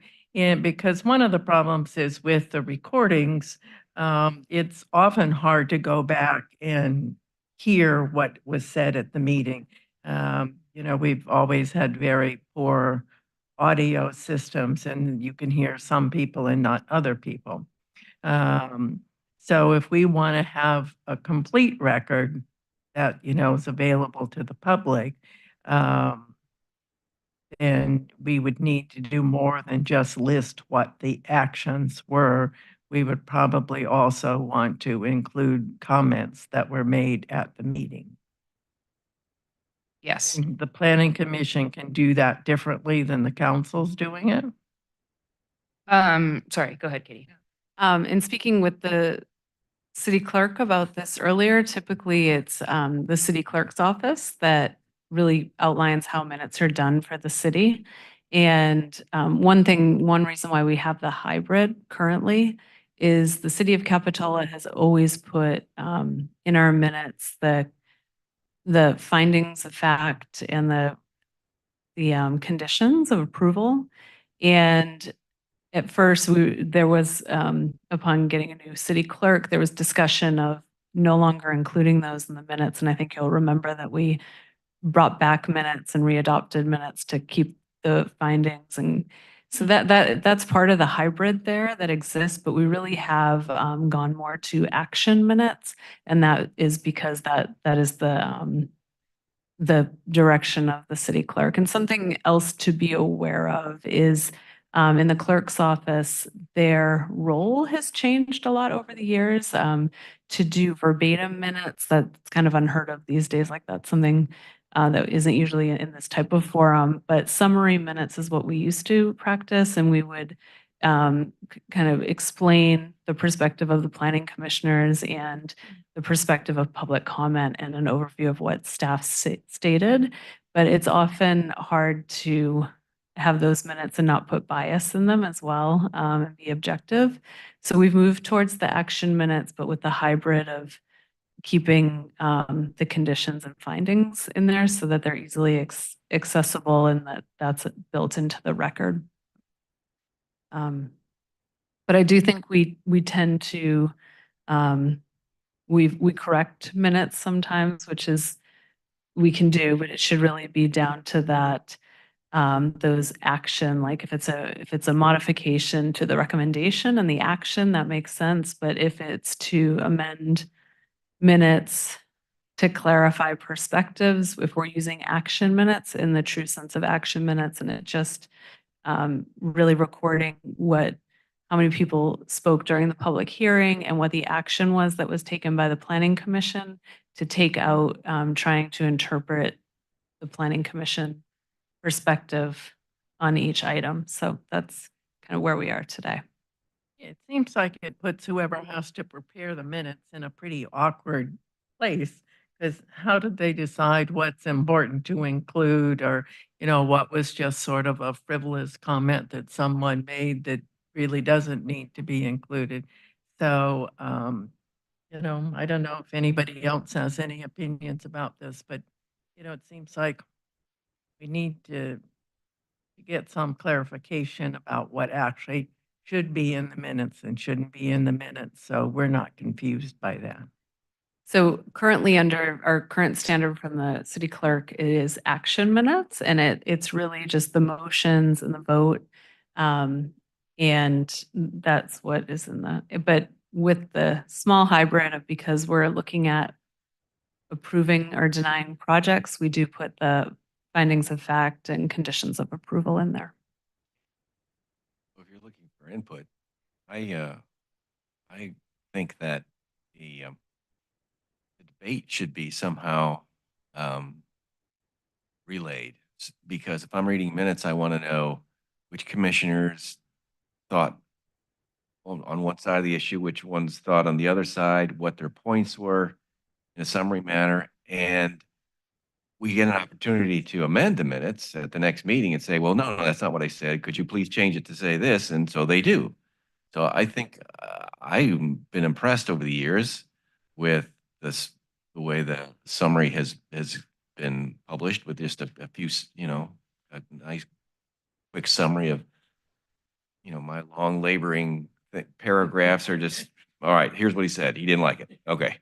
And so, but that's good. I would like to have that input recorded. Yeah, but at least in the corporate world where I come from, we used to do that, but that all got taken out because of the bias issue. It's really, really hard not to put bias into when you type all this. We have an opportunity to correct that, right? Yeah, but then you get in this endless loop of, well, I corrected it this meeting and then we put that in the minutes of that meeting and it just keeps going. So we just. It hasn't been a problem though. I mean, Yeah, I think Well- I'd actually be comfortable if we're going to do it. Let's just have action minutes and call it good, and that's what it is. Yeah, that would be my preference as well. I disagree once again. You always disagree, but it's okay. Can you, What makes the world go around? so from an action minute, just on exactly what the action was taken and then the debate part would be recorded and then Thursday? Yes, so in the action minutes, it would be specific to just the motion and the vote. And then the findings of fact and conditions. But it wouldn't kind of track what each commissioner said and thought about the project, but I know there are some technical difficulties with our recordings at times, but typically you could go back and watch the video and watch the whole video in order to see how the planning commission voted, or not how they voted, but to get more into the discussion and details of their perspectives. I would just like play that out a little further. I mean, for example, let's talk about just a neutral issue, and a commissioner might want to vote no on the issue. I mean, I think there's nothing wrong with having it documented on the reason why they voted no, other than looking at it back 6 months later and saying the commissioner voted no, and that seemed unreasonable, but maybe it was voted no because there's some specific facts that they felt strong about, and then to have that not recorded or reflected, would you then just recommend that at the next meeting, that commissioner write a letter that would be put in attached to the meeting minutes to clarify the record of what the no vote was on? I mean, I just think there is some debate, and I think that a lot of times we could go back in history and look back at some of the issues that have been debated, and you'd say, well, if you just want to, it's no, yes, no, you don't know, or you could go back and say, wow, over the history, this has been a heavily debated issue. Matter of fact, look at the debate on what the topics were and the sensitivity around these issues. And it kind of, I think, creates a history and a past and about certain issues that could come up in Capitola overall. I don't know how we address that, other than would you then just attach something to it at the next meeting to clarify the meeting minutes and say, I would like to have this attached? There's no legal issue with that. I mean, legally speaking, one commissioner or council member's motivations for voting one way or the other is not legally significant most of the time. So I don't really have a horse in this race. But yeah, I don't see a legal problem with what you've proposed. So what you're saying, though, is it's really up to the city clerk to decide how the minutes are prepared and what's included in them. That's my understanding, but knowing that if I heard from my planning commission that they'd like to go back to summary minutes, I'd be happy to bring that back to her for consideration. want it and two of us don't. What do you think, Courtney?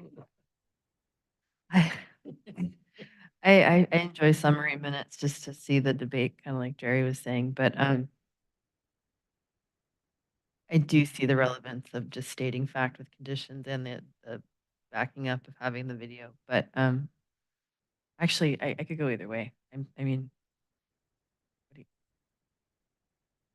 I'll weigh in about one other aspect of, and I know our city clerk, I was starting to go down this road in the beginning of just that the day-to-day activities in our city clerk's office have changed due to public records requests. So I think part of what we're seeing with the action minutes as well is that our city clerk's office is oftentimes very overburdened by these public records requests that come in and possibly not have, just that there are time constraints and the typical to do more summary minutes takes a lot more time.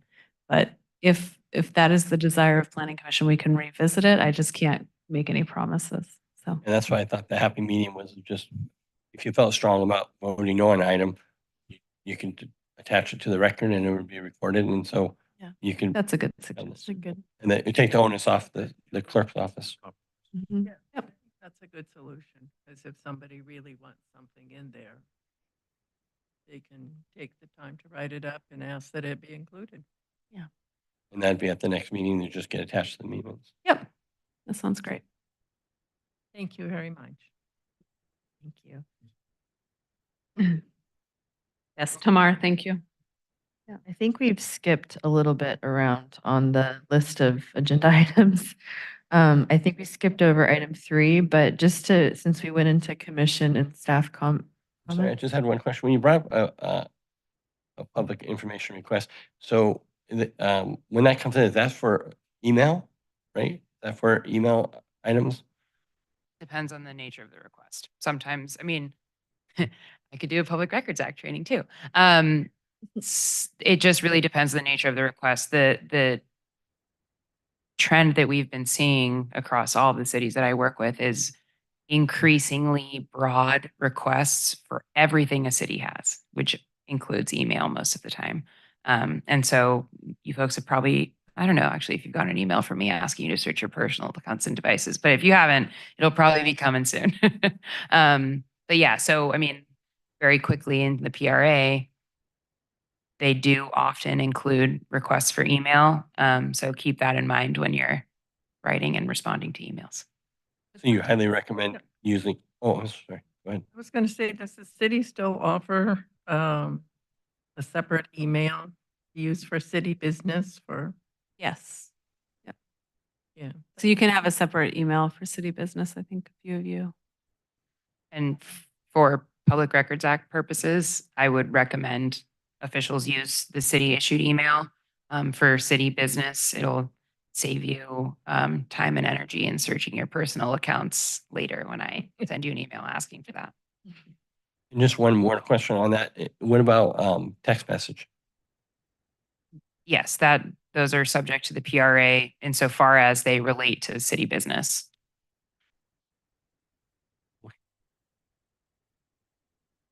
No, it's okay. I just wanted to, I wanted to go through item 5, just the commission and staff comments. So I'm kind of counting this as part of that. Okay. Tomorrow. And with that, I'm heading out. It was very nice to meet you all. too. Come back anytime. It did get exciting, right? Yeah, yeah. A little bit of excitement. Does anybody else have any commission comments? Address? Nothing? Staff comments? No comments. Okay. Wanted to address item 3, is additions and deletions to the agenda we skipped over. We have item A, additional materials, item 7A, correspondence received. Yes, staff received one additional material for item 7A. This was a letter. It's been added to the agenda packet and published online as well as printed for review here at City Hall. Thank you. Okay. All right, moving on to the item 6 is the consent calendar. All matters listed under the consent calendar are considered by the Planning Commission to be routine and will be enacted by one motion in the form listed below. There will be no separate discussion on these items prior to the time Planning Commission votes on the action unless the Planning Commission requests specific items to be discussed for separate review. Items pulled for separate discussion will be considered in the order listed on the agenda. Item A is approval of May 2nd, 2024 Planning Commission meeting minutes. Yes?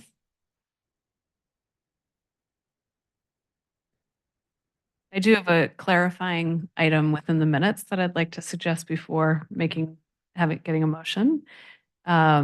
Under item 6D of the minutes for 115 San Jose Avenue, we, within the motion, there was the Planning Commission directed staff to pursue code enforcement for businesses in the mercantile that have signage that exceeds the city standards. So that's new. You can see the full motion is on the slide, but we'd like to add that one last sentence because it was not clear that that was in the motion, and Austin re-listened to it, and we've put that into this. It's one clarification. Move approval of the minutes with the suggested clarification. First, and a second. We have a roll call. Commissioner Esti, Aye. Commissioner Westman, Commissioner Wilk. Aye. Vice Chair Jensen. Aye. Chair Christensen. Aye. All right. Moving on to item 7. Public hearings. Public hearings are intended to provide an opportunity for public discussion of each item listed on the public hearing. The following procedure is as follows. Staff presentation. 2. Secondly, Planning Commission questions. 3rd, public comment. 4th, Planning Commission deliberation. And 5, decision. Item A is the citywide zoning code update. And we have a staff presentation. You can see it. For future amendments to the Capitola Municipal Code Title 17 zoning.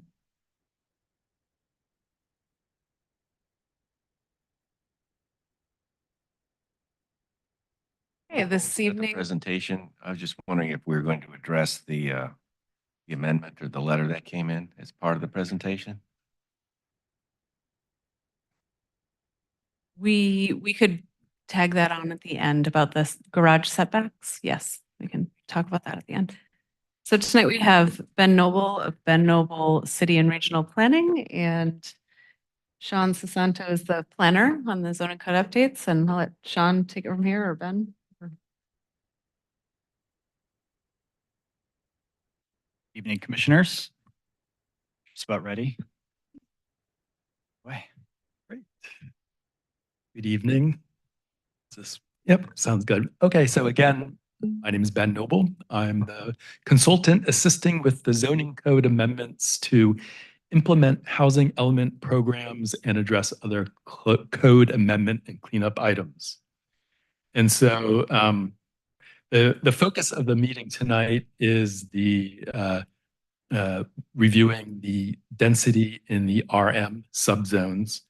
Before jumping into that, we did want to provide you with an update of the plan schedule for these amendments that's shown on the screen. So we're anticipating one additional planning commission meeting before taking the draft amendments to you. And that meeting is planned for on July 18th. And then we'll be working on the amendments, incorporating your feedback that you've shared with us, and producing the draft amendments in August of this year. And then we're planning for planning commission hearings in August and September, at which the planning commission will make a recommendation to the city council on the amendments. And we're planning city council hearings in September and October to complete this work before the election this fall. There's some possible special planning commission dates, one in August and one in September, and I believe staff is asking for planning commissioners to hold those dates. in your calendars if they are needed.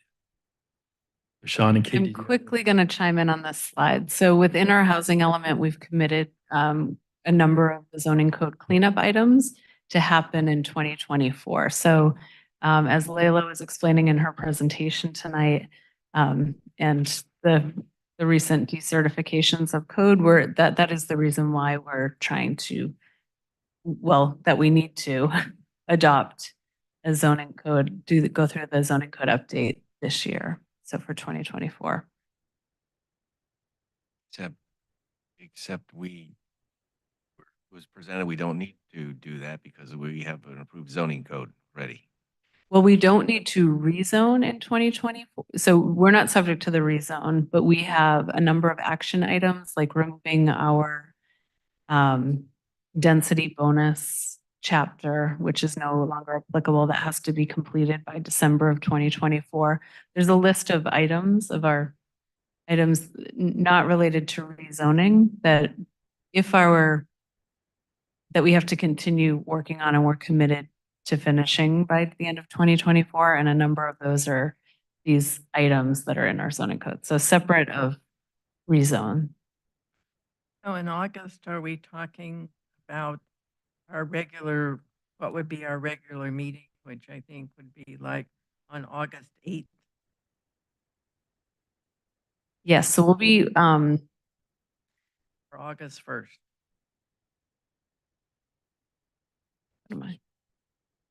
August 1st will be the regularly scheduled one. We're hoping to get the draft amendments out in August. And then, so it would be, it's the first time we'll probably talk about, I'm sorry, I gotta get my calendar. August 1st.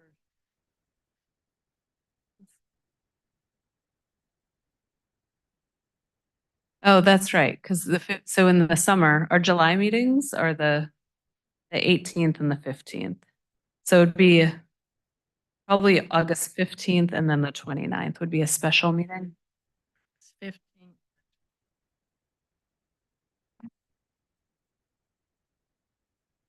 Yeah.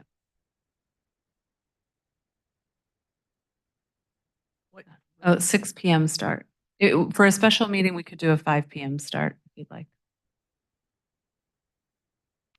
5 p.m. start for a special. Yep. Fine. Sorry. August 29th. Sorry. August 29th and September 19th.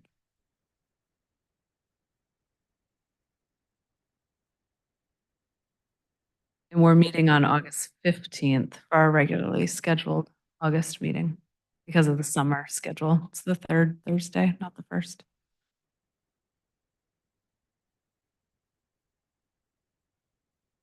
Okay. Thank you, Ben. All right. So in the housing element, there's program 1.6, which calls on the city to assess the maximum densities allowed in the RM zones and to determine if higher densities can help facilitate multifamily development. And this program also calls on the city to review development standards and to determine if revisions are needed so that these standards do not pose constraints on housing development. So this is the motivation behind the discussion tonight, program 1.6, which calls for the city to review allowed densities in the multifamily zones and assess the development standards in those zones to make sure that they don't unduly constrain housing production. So here's a reminder of how we calculate residential density. So it's expressed as the number of dwelling units per acre. So here's an example on a 6,000 square foot lot. Let's say there's 6 units. You would divide 6 by 0.14 acres. That produces a density of 43 dwelling units per acre. And also a reminder that if unit sizes decrease while building mass remains the same, density increases. So there's often a disconnect between the volume or mass of a building and the density, and it depends on the size of the unit. So, for example, on the left here is the example I showed on the previous slide, where you have a density of 43 dwelling units per acre with 6 units. But if the units are half the size, but the mass stays the same and you have 12 units that fits within that building volume, the density would be double at 86 dwelling units per acre with no change in the overall building volume. So a little bit of background on how density is calculated. So on the screen here is the city's zoning map. And within the residential multifamily RM zone, there are 3 subzones. There's the RML, the RMM, and the RMH. And you can see the colors. The RML is the lighter brown, RMM is the medium brown, and the RMH is the darker brown. And you can see that in the RML, the maximum density is 10 dwelling units per acre. And RMM is 15 dwelling units per acre, and RMH is 20 dwelling units per acre. Okay, and this slide summarizes the existing development standards in the RM subzone. So the first row is the lot area per unit, and that's a function of the density. And so that's the, so for example, in the RMH, you need to have at least 2,200 square feet of lot area per unit. The maximum height is 30 feet in RML and RMM, and that goes up to 35 feet in RMH. Building coverage, which is the structures on the lot, and that's 40% for all of the subzones. And then for the setbacks, 15 feet up front, the interior side is 10% of the lot width, but in no cases is it more than 7 feet.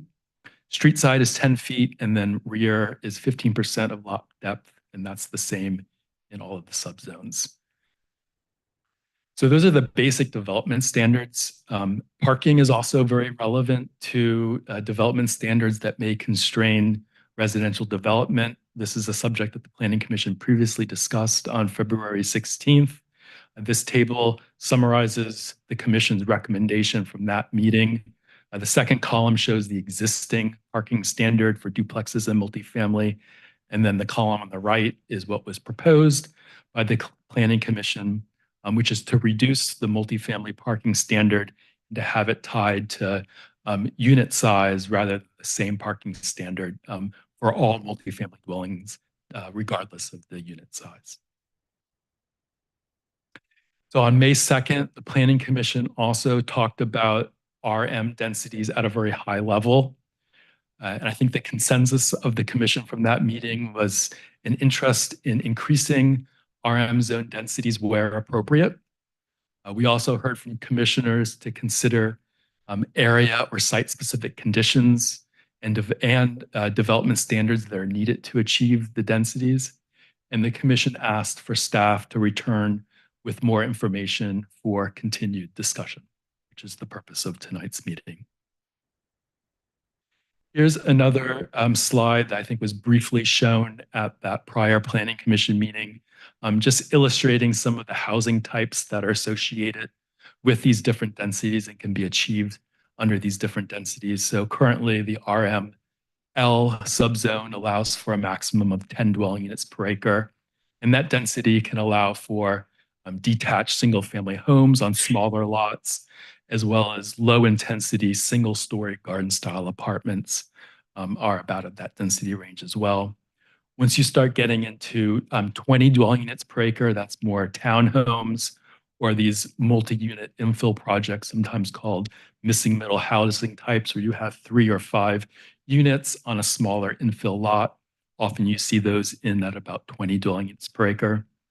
And then once you get up to 30 dwelling units per acre, that can accommodate larger stacked flat projects of 2 or 3 stories. larger unit sizes. They often are surface parked. And then once you get to 40 dwelling units per acre, again, stacked flat, smaller units, and you start seeing more structured parking incorporated into multifamily projects at that density. So this is sort of a very simplified summary of densities, but I think is useful when we think about allowed densities in different parts of Capitola. So as referenced in the housing element program, one of the things the city needs to do is to assess development standards that are needed to achieve both existing allowed densities as well as potential new allowed densities if the city decides to increase the densities in the RM zones. So as mentioned in, looks like a question. Just a procedural question. Do you want us to stop as you hit the slide that we have a question on and just have discussions there, or do you want to go through the whole thing first and come back? So there's I think, going to be a natural stopping point before we start looking at maps, and that might be a good time to pause and answer questions. All right. So as mentioned in the staff report, at the 10 dwelling units per acre and 15 dwelling units per acre densities, which is the RML and the RMM currently, we find that the existing development standards, particularly with the parking reductions as you've previously recommended, allow for those densities. But once you start getting to 20 dwelling units per acre or more, those development standards start to be a constraint on achieving those higher densities. So this table is showing the RMH development standards in the second to the left column. And then what's shown in the red is staff's kind of preliminary recommendation on the development standards that would be needed to achieve those higher densities. So I'm going to talk about them briefly, and there's a few differences between what's shown here and then what's in the staff report, and I'll explain that. So in terms of height, the Planning Commission previously expressed an interest in a height standard that's similar to what is used in the Village, where there's a maximum plate height with some additional height above that for pitched roofs. And so when looking at these standards and the densities, sort of we've concluded that higher densities can be achieved in 3 stories, which is what's currently allowed. And that in terms of the plate height, if we were to go that route, a 35-foot plate height would be recommended at all of these densities within an additional 6 feet for the pitched roof.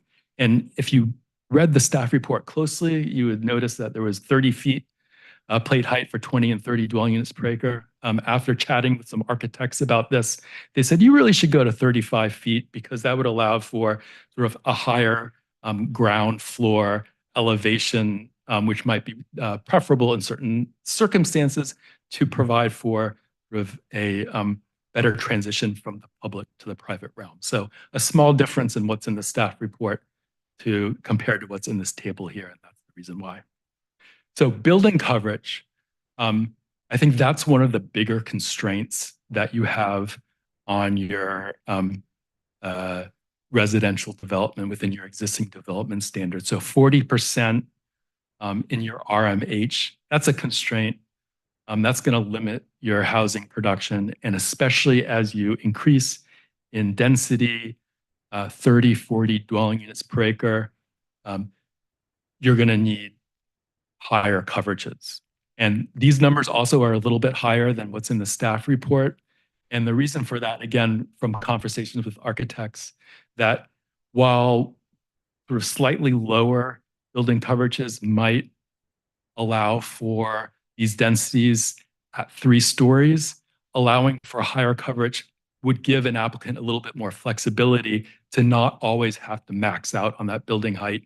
And in certain circumstances, in an infill situation adjacent to lower intensity residential uses, sort of higher coverage with lower heights may actually be preferable. So that explains that sort of little discrepancy in the staff report compared to what's on this slide. And then the last thing with parking. So, 20 dwelling units per acre, two spaces per unit, assuming sort of larger units. Okay, I think that that's achievable. Once you start getting to 30 and 40 dwelling units per acre, achieving those densities at 2 spaces per unit becomes more challenging and more of a constraint. And I don't think we want to dwell on this too much at this meeting, but if the Planning Commission is interested in allowing 30, 40 dwelling units per acre in certain locations, there may be a benefit to sort of further pushing parking standards down a little bit to what the Planning Commission previously recommended. But I think we should cross that bridge only if the Planning Commission is interested in sort of these higher densities, 30, 40 dwelling units per acre. If you're not, then there's sort of like no reason to further have that discussion about the parking. Okay. And then this last slide is showing the setbacks. I think your front and your side setbacks at these higher densities, they're all okay. The rear could be an issue. So currently 15% of lot depth. If you have a deep lot, that would require a very large rear setback. And you may remember that we looked at some of these infill missing middle housing prototypes, sometimes where units are more in the rear and not all at the front. And so reducing that rear setback provides more flexibility to accommodate those housing types and gives you a little bit more flexibility to locate open space on the site in a place that works best for the units, depending on how they're configured on the site. So another recommended change to the development standards at these higher densities, including at 20 dwelling units per acre, is sort of a reduced rear setback, a different approach, potentially allowing or requiring a larger setback if you're abutting an R1 zone. I think that would be okay. Okay, so that's kind of, checking the box of the housing element program that requires the city to evaluate development standards and whether or not they pose a constraint on housing production. So that's the analysis that we've sort of provided to you at tonight's meeting. And I think that if the Planning Commission wants to increase allowed densities within existing RM parcels, that those development standards that allow for those densities would need to be incorporated into the zoning code as part of the package of amendments.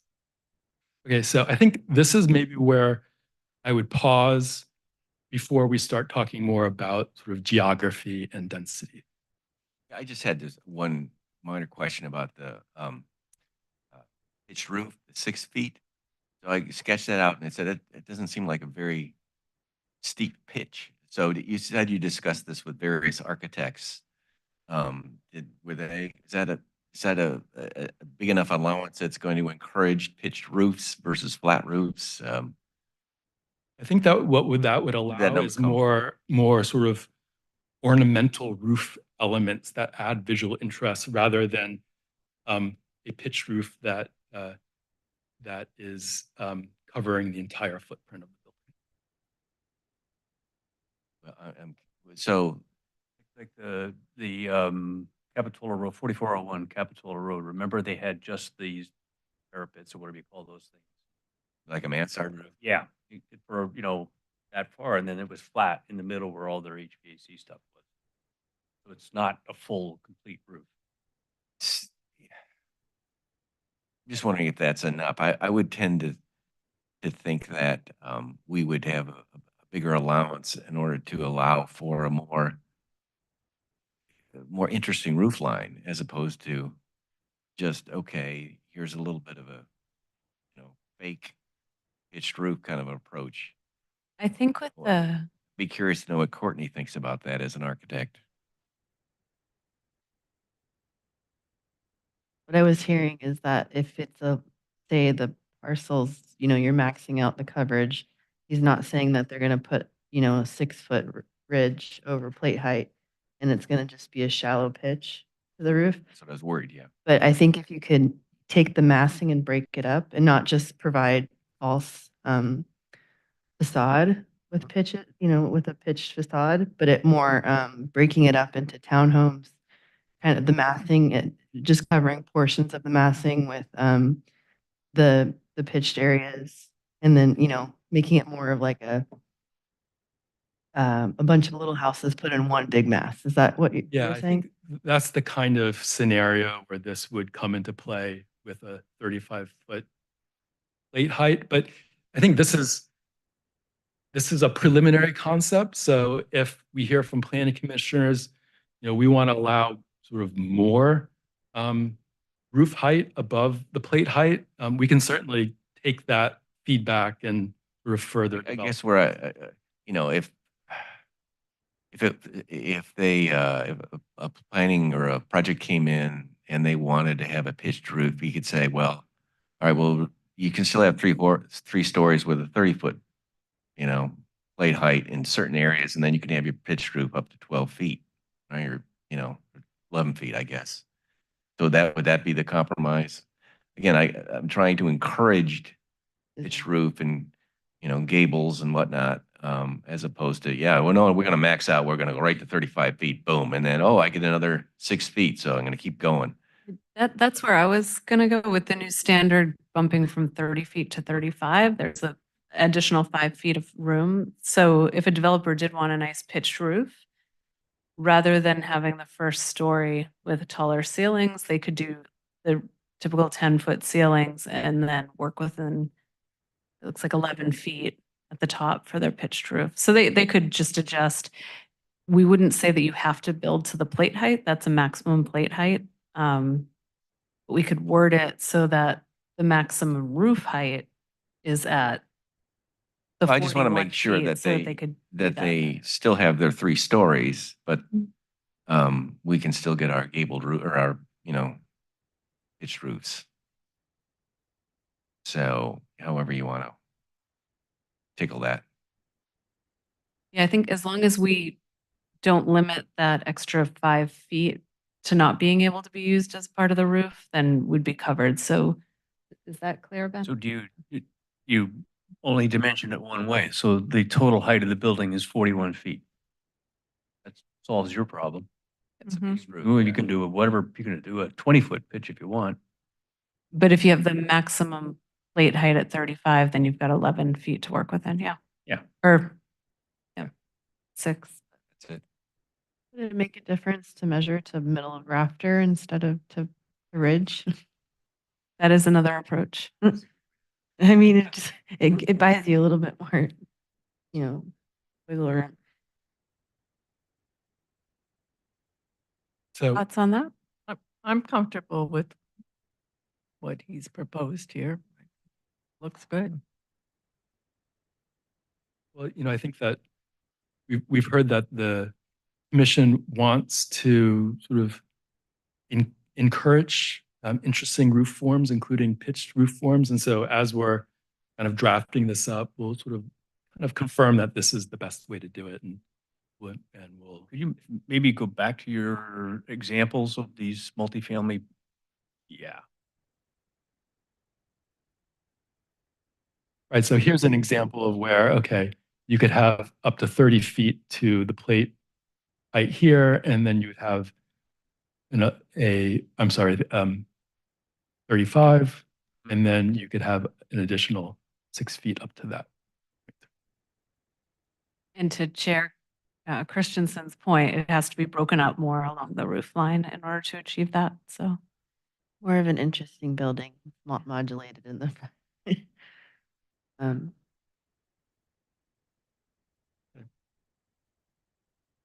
Right. Okay, so that's the development standards. And now moving into density. So in your packet tonight are some proposed increases in density in the RM zones, and really intend it to be a kind of framework that you can use to provide us with feedback on your thoughts on this subject. And what's proposed tonight is based on a number of considerations. Your prior input on the subject at the last meeting, looking at the existing densities in the RM zone, looking at recently constructed multifamily development in the county, looking at some of these prototypes of infill housing types, and also thinking about what's allowed in the R1 zone under SB 9 that can allow up to 4 units on a 5,500 square foot R1 parcel. So keeping that in mind as well.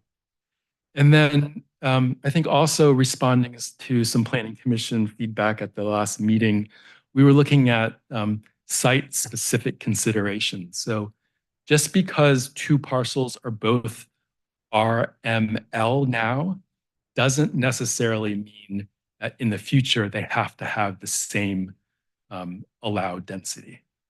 Because there are site-specific considerations, including some sort of significant ones, such as coastal hazards.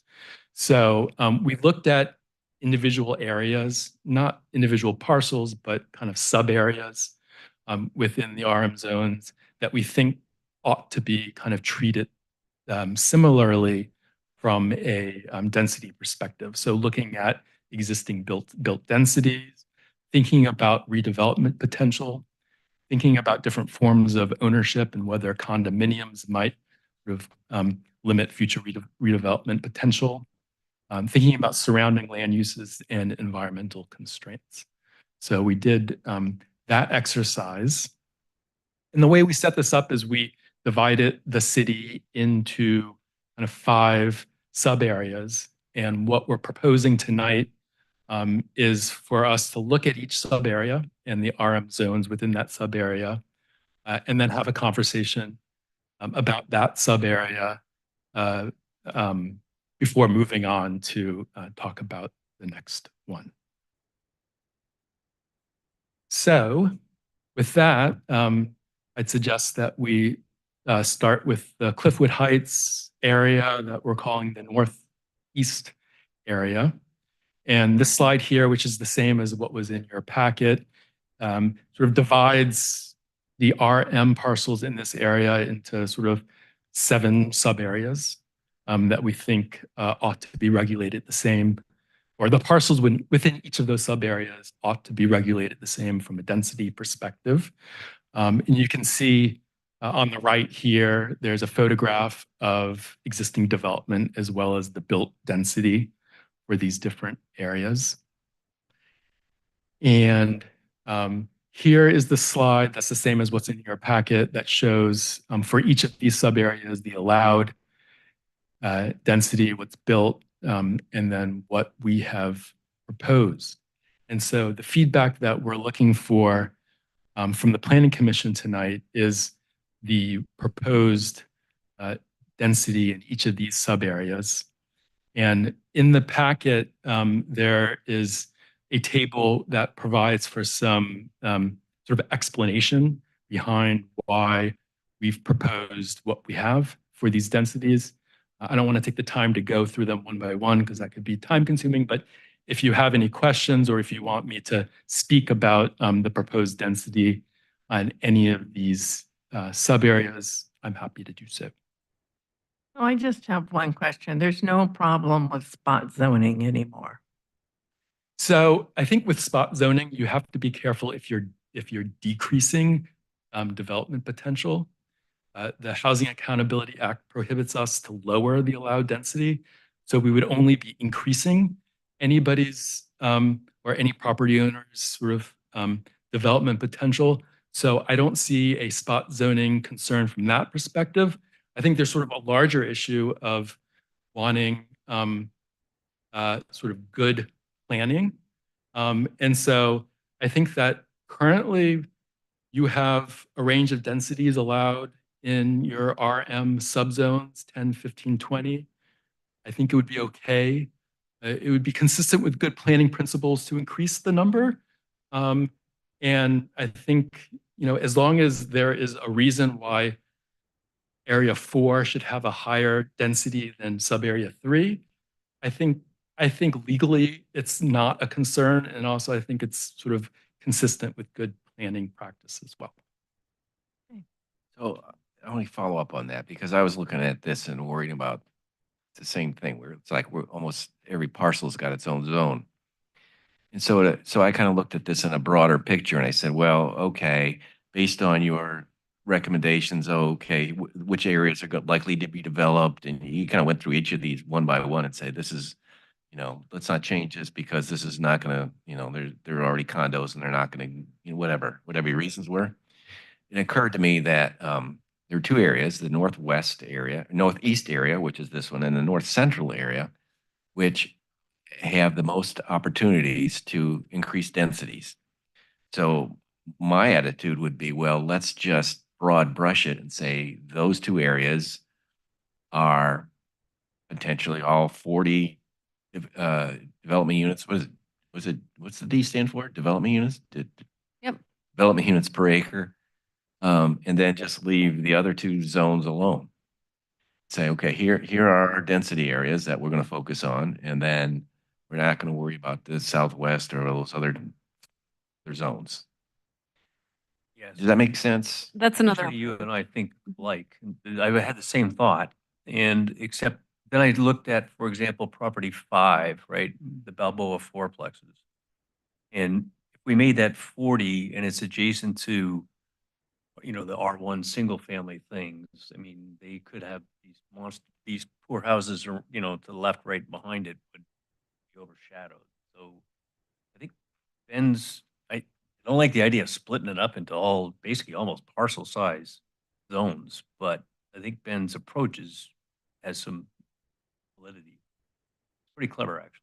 Right, because I was actually a little concerned about parcel 1 because that is on a street. I mean, it doesn't really have access to Park Avenue.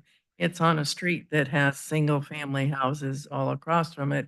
And it's currently duplexes that look like, sort of it's a neighborhood in there that looks like single-family houses.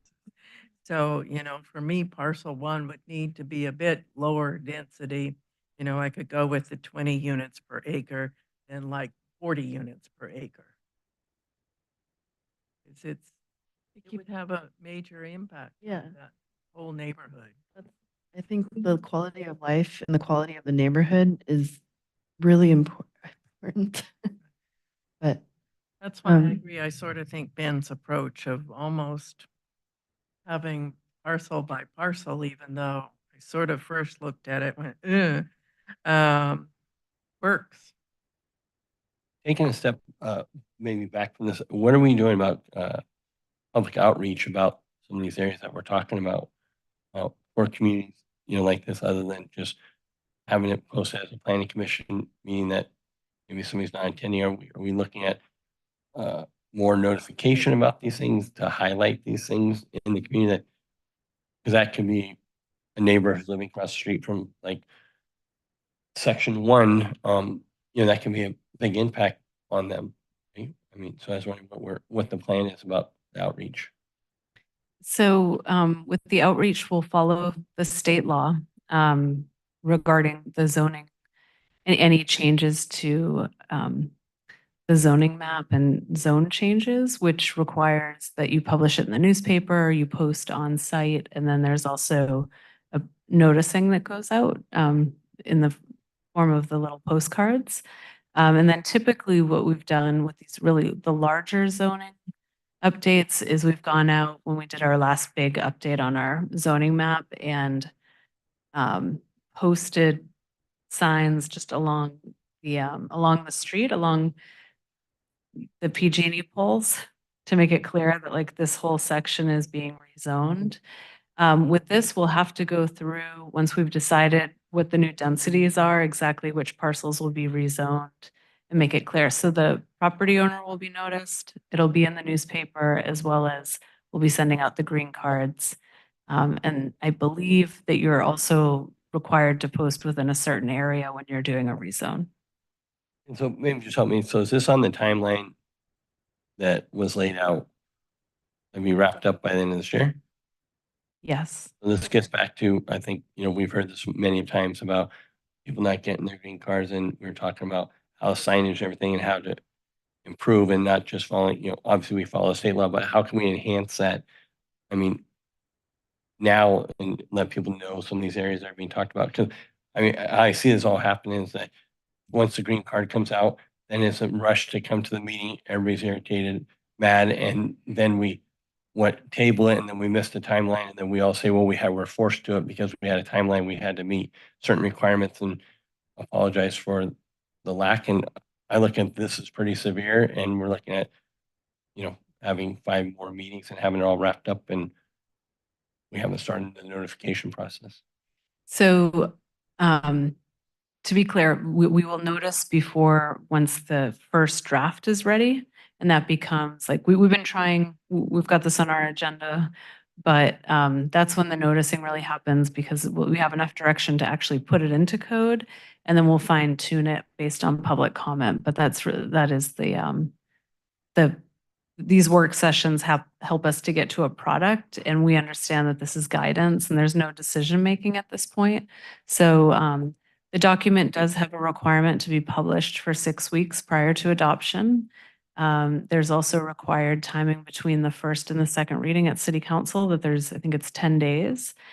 So it really makes sure that we're not doing anything too fast. Our plan here is for the Planning Commission, probably up to 3 public hearings to go through these items. And once you have all of the details, we were thinking 2 to 3. But to get to that point, that I know in the past, the Planning Commission has liked like a clean redlined or a clean copy to look at with all the final edits before they send it on to Planning Commission. So I think we'll have at least 3 hearings in front of Planning Commission, and then you're required by law to have at least 2 in front of City Council. Maybe just encourage, maybe like in the capital waves, maybe it can be highlighted a little bit more and talked about, and then maybe highlighted on the website, Yep. ahead of time. I mean, just so I think we all know how these things go. And what's important to me is that a notice goes to each one of the property owners. And I think that's included, as I think the property owners ought to receive notice that the zoning on their property is being changed. Mhm. Thank you. I have a question on your philosophy. I think that you listed as you went through each of these zones and why you wanted to change them. And it seems like you a lot of times you increase the density units per acre simply to incorporate what's already there, just to make what's there legal, so to speak. And I'm questioning if we really want to do that. So it's fine to have them not be in, in not in compliance, but if it was, say, a tear down, would you really want to build that same, density?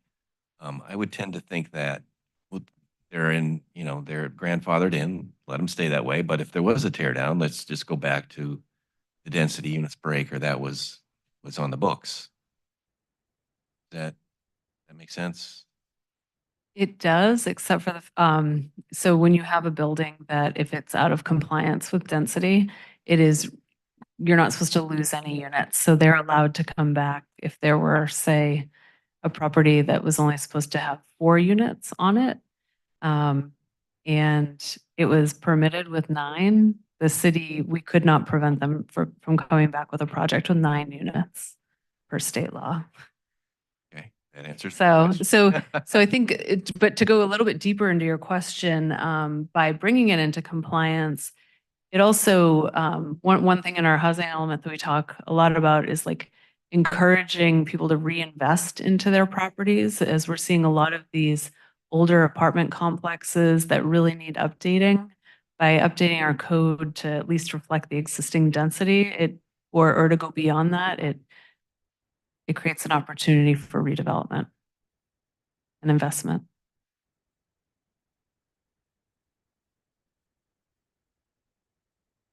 So should we, on this slide, is there comments about the proposed on any of these parcels? Or the parcel number 600 Park Ave, is that parcel number 6? That one's an interesting one. It recently was on the market, and it's zoned low density. It has the affordable housing overlay, which will be going away, but we think it's one of the sites that has probably the most opportunity for redevelopment, and proposing it at 40 dwelling units per acre. And one of the reasons behind that is what we just talked about, is you have to replace all the units that are on the site. So for someone to really invest into that site, what we've heard from Veronica Tam is you typically have to triple the density. So to make that a viable site for more housing, we thought high density made sense at 40 dwelling units per acre. Because don't they have to go through a whole process of recording who is low income now, and they have to provide those units back in addition to new low income units? Mhm. It's pretty cumbersome process for somebody like on the Park Avenue site to be willing to invest and redevelop it. So I think this is a good incentive you really do have to give them a fair number of units to make it financially worthwhile to do. I was thinking along the same lines and wondering if 40 EU per acre was enough. But I guess you kind of run the numbers, and 3 times is incentive enough, right? So, like 50 isn't going to be a magic incentive, or 52 is like 40 is based on your experience is enough to encourage development. I think 40 is a good number, and if you want it 100% affordable, they could do a density bonus application and get that number higher. But what do you think, Ben? Yeah, I was going to say that as well, that we mentioned it in the staff report, that there is the state density bonus law that allows for concessions to development standards, as well as increased development, which you heard a little bit about in the presentation as well. So that's something to keep in mind. And then also, if you go above 40 dwelling units per acre, then it would maybe require more height than you're comfortable with in this kind of a setting. So we thought that we found that 40 dwelling units per acre, we could keep the height at 3 stories. Parking, that's maybe acceptable within these neighborhoods, and it seemed to us like where we wanted to stop. And that was getting to my question, like what does 40 units look like in that parcel? I mean, I'm struggling trying to wrap my head around what that is exactly. What does that look like? Earlier, right? In terms of like the total Well, I mean, units, or what the when we're talking on that piece of property, I mean, what does that look like in relationship to the surrounding neighborhood? Yeah, well, I mean, it's such a large site that it could be planned out in a variety of interesting ways. And, maybe the Bay Avenue senior apartment project is maybe a model for sort of the density that's approaching that on a similarly sized site. So you can have 3 stories with a fair amount of shared open space and kind of a sort of planned out setting. Yeah, the one thing I do like about this is that we've been able to sort of keep the height limit, because I think that's important for the community visually and planning and how it works. And right. Mm-hmm. Instead of creating 5-story building in these kinds of areas. So so far I'm liking the approach a lot. So the higher density stuff was on 41st Street, basically. That's where we're looking. The 41st Street corridors where we'd really want to emphasize, more than 4 stories, but these are areas what we think are more residential, and so we're trying to keep it down to 3 stories. Yes. Is there any way to further emphasize open space, like shared community space, and or just to incentivize that for any developers, kind of using the Bay Avenue senior complex as a model, just showing, like really good walkability, facing units, like stuff to make the people interact instead of just going into their living unit. Yeah, so there are existing open space requirements for multi-family development, lives within the residential zones chapter of the zoning code. Then there are the objective standards also that relate to open space. Maybe what we can do is we can revisit that and make sure that, since we're talking about kind of some increased density within the multifamily zones, are those open space standards where they need to be? So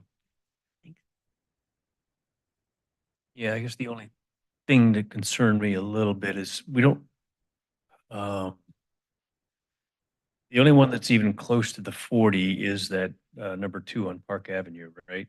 So if I try to envision that, those condos, and we copied up and put them at lot 6, the Park Avenue Manor thing, what would that look like? What would the people and the, single family dwellings around them think about that? And I think my conclusion was, as long as we limit the height, we'll probably be okay. They probably won't complain too much about that. So I really do like the approach that Ben's come up with here. We really subdivide this out and sort of almost parcel by parcel, figure out what fits and what doesn't fit. And then we see we reach out. I think Jerry's right. We got to reach out as early as we can in this process to see what the reaction is to the community. It'll be fascinating. shall I move on to the next area then? Any other comments on this? All right, so this is the most complicated of all of the sub areas. It's mostly all zoned RMH, with this sub area 4 being the only RML in this area. While it's all zoned the same currently, the built development varies considerably from property to property, ranging from, sort of higher densities, close to 40 dwelling units per acre. On Plum Street, you have the one that's 38 dwelling units per acre, and Capitola Mansion up by the freeway is 34 dwelling units per acre. And then that's all zoned RMM, which only allows 15 dwelling units per acre. So it's built a lot more dense than what's allowed. But then you also have areas that are the built density is much lower intensity, sort of similar almost to single family neighborhoods in Capitola. So you have a wide range of built conditions in this area. And I think because of that, what you see here with the proposed is there's a little bit more of a patchwork. And I could understand how there's maybe a little discomfort to that, where currently it's all zoned kind of the same. And then we're proposing more variation in the allowed density within each of these sub areas. And, so I can relate to kind of maybe a little hesitancy with that. But there are sort of our reasons behind what we've proposed. In some cases, keeping the density where it is today, versus increasing it, rather significantly. So I think that's the proposal we have up on the screen here, and we're happy to kind of talk about any of these sort of specific sub areas in more detail. The one that number 13, which is Plum Rosedale Bay, that whole fairly large parcel there, you're keeping the density pretty low. But up above it at 11 and 7, we're proposing, 30 instead of 15. And I'm not sure how you came up with that, unless you didn't want to surround these blue people with large buildings. Yeah, I mean, I think we saw this area as sort of like, this is a larger multifamily zone with this mixed use, with Bay Avenue kind of as the core, where residential is allowed with no maximum density. And we were thinking that along the periphery, kind of to create more of a buffer between this multifamily higher intensity area and the existing single family neighborhoods, that we would keep a lower allowed density there, where the built conditions are pretty low density already, with a lot of single family homes and duplexes. And so just to provide for a little more sensitive transition from this higher density multifamily mixed use area to the surrounding single family neighborhoods, that was the rationale. I'm wondering, looking ahead to public outreach is parceling it to this small degree. I mean, a great effort to go through all that and to evaluate them. It's great detail, but I'm wondering if that's going to cause even more public concern. Well, why does this block get a better deal than my block? And so there'll be a lot of fighting as opposed to just say, no, we're zoning this all 30 EU per acre. It's like, okay, you're all in this together. Bite the bullet, as opposed to, well, wait a minute, my next door neighbor gets a bigger building than I do. Yeah, but that's negating our contextual discussion, because we're trying to, go into each area and really prescribe what they should do to kind of, develop the neighborhood and, develop. I appreciate that, and that's a huge effort, and I appreciate that Ben went through all that trouble. I'm just trying to pick at it, see, well, where's there going to be a problem? Yeah, I see what you're saying. See, I, Kind of why I picked it on 12 and 13, because there's a huge difference between the allocations, right? And so but 13ers are going to go, wow, 12's already developed at 38. yeah, I know. units per That's right. And they can't. And, Or is it- 13 really does abut single family on, 2 of its sides. So it seems like increasing it, but not making it as large makes sense. Yeah. I think Commissioner Wilk's point is a great one, though. Like this, by the way that we're divvying up, and when people get their cards and say, well, why is my neighbor going to be this 40 dwelling units per acre versus where we're at now? So you could avoid that if you wanted to go with the majority of these and know that you would have some outliers that are just, they're already developed far beyond their number at the mid-level. So And there's no going backwards, really. They could you never. can't go backwards. Yeah. So, So where these are all multifamily medium, the majority of them, the brown, they would have to stay at a minimum at the dwelling units per acre that's allowed, which is 15 dwelling units per acre. And if our recommendation of planning commission is to increase the density in the multifamily mid to 30, it kind of gets you there. You'll just have some that are non-compliant. That would be over. If you did, that'd be the less controversial, I think, way to go about this. But knowing that under state law currently, they have the right to redevelop at the number that they currently have. I think that is an alternative approach. What could happen with the public process is that it would then sort of be a race to the bottom and the lowest common denominator, that what we end up feeling is, or what the community ends up feeling is appropriate for area 2 ends up being applied area everywhere, which is lower than what we would want to see maybe in some of these other areas. So, 2, for example, is a good example where it's sort of like almost a continuation of this triangle here in terms of the kind of character. It almost feels like part of this neighborhood in certain ways, and kind of a lower allowed density there sort of would be sort of much more appropriate than, say, an area 12 that's already built at 38 dwelling units per acre. And, I think.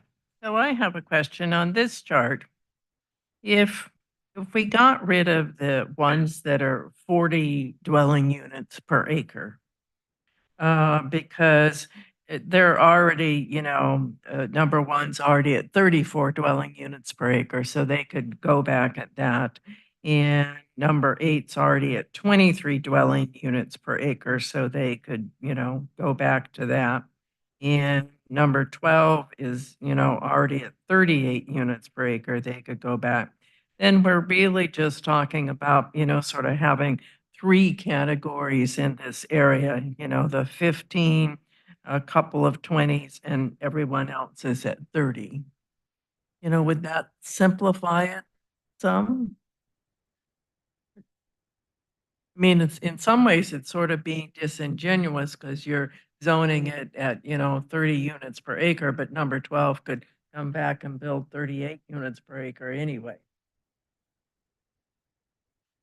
Yeah, I'm flipping back and forth on this, but I think it's worthwhile biting the bullet and having the community come out and argue parcel by parcel. I mean, I'm willing to do that. I mean, I appreciate the effort that's been has been put into this.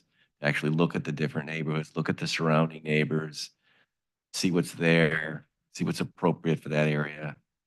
Yeah, it'd be nice to have a broad brush, but since this effort has been gone to, it's like, yeah, I appreciate it. Yeah. And I think we should attempt to get people into compliance. Like number one, it's already effectively 40. Why don't we just make it 40 and then Yeah. Yeah. It certainly helps the property owners as far as insurance, trying to get investment in the property, getting bank loans to keep the property up to, have the property in conformance with zoning.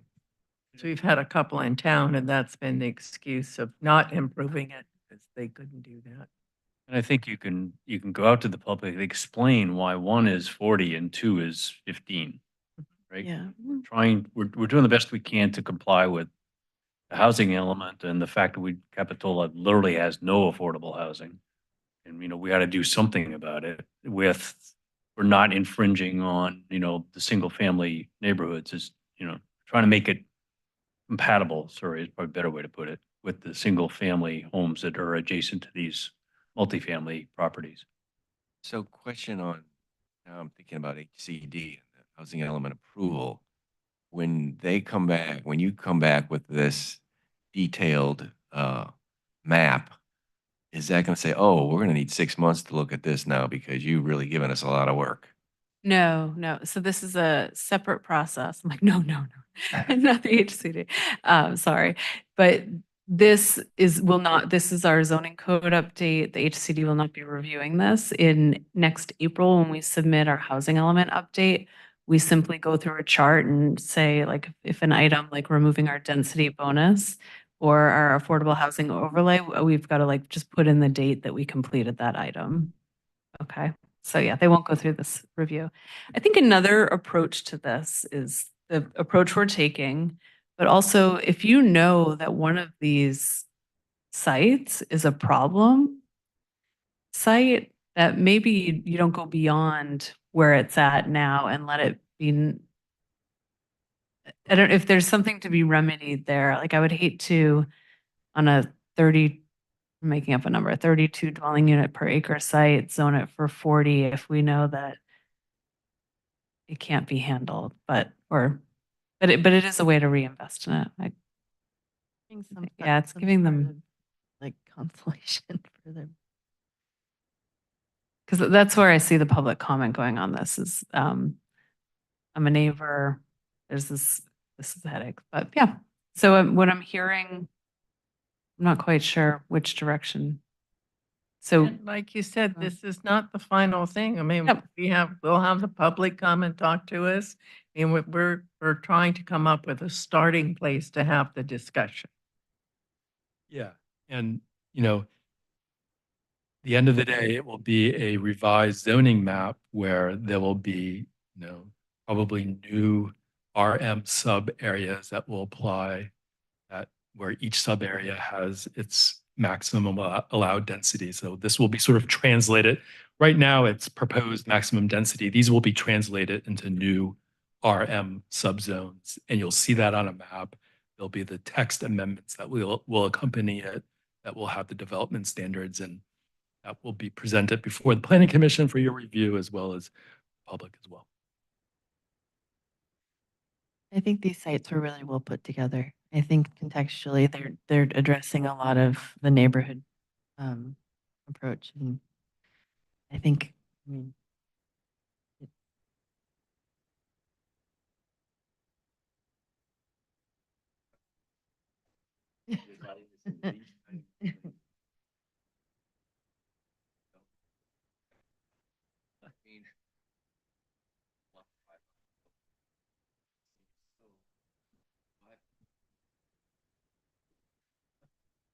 I feel like it communicates thoughtfulness. We're not broad brushing it. You're going, to each one and thinking, this is what this is going to look like. This is how this is going to feel. At least instead. And I think we have to make an effort to explain some of the complexities, like the Park Avenue site. It can't be rebuilt at the density it's at. It's got to have a lot more to make it financially worthwhile because of other laws that impact it. I mean, there's going to need to be a lot of explaining done, and it's going to take some time. Right, well, at least I get a lot of people that are complaining that, this place is just not affordable, right? And so all we have are people like me, right? All geriatrics wandering around and, in 20 years, we're gonna be riding around our neighborhoods with our electric wheelchairs and it'll be kind of nuts, right? So. I don't know. I think we're almost there now. Ridiculous mental picture. So we gotta, I think we can explain it as like we're at least trying to do what we can to get some affordability into the neighborhood so we can get some younger people that can come in here and actually live. Because right now they can't.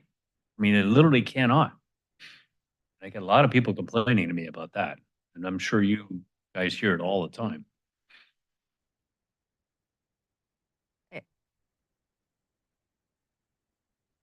Shall we move on to the next slide? All right, it gets easier from here. So Village created only 2 sub areas with the core here of the RM parcels in the Village. And then you have this property on 221 Central Avenue. And this is highlighted because I wasn't 100% certain that this was the actual density, but based on an aerial, this is what I calculated it to be. And so, I think that because of the unique sort of conditions within the Village in terms of the sort of existing development constraints and Village character, I think what we've proposed here is to keep the maximum density in the RM parcels in the Village at 10 dwelling units per acre. It's current maximum. Hey, Peter, this is your neighborhood. I know. It's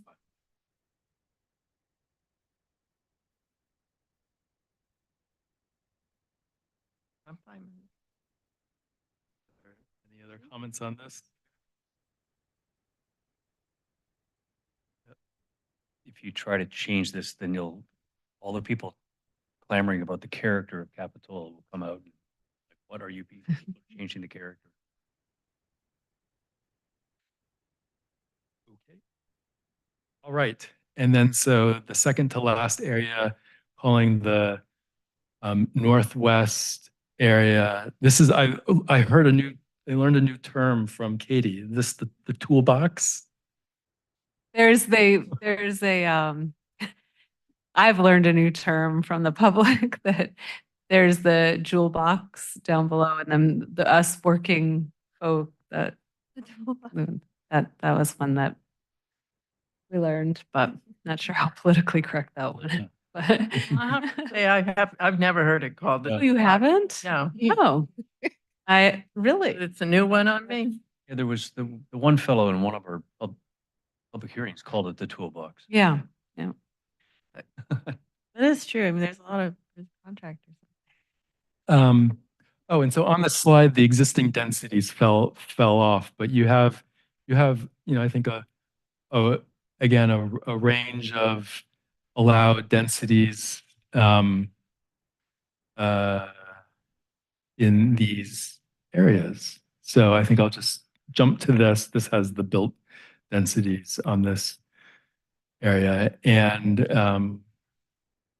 see if there's anything significant to highlight here. No, I mean, any comments or questions that you have, we can. Yeah, the one that stood out here was number 9, landing at Capitola. I'm not familiar with that one. You're proposing 40 from an 18 as built. Yeah, so this is the landing at Capitola. And the built density is 18 dwelling units per acre, and we're proposing doubling the existing allowed density. Oh, the reasoning for that is the proximity to the mall and the metro. And I think right now they're apartments. There's quite a bit of space in between the buildings, and I think I think over time we've had some code enforcement complaints about just the condition of those apartments as well. So knowing that it's probably going to be in a high frequency area for the metro and not subject to as much parking in the future, we thought the parcels around the mall should probably be at a higher density. And that contrasts with 8, which are single family homes.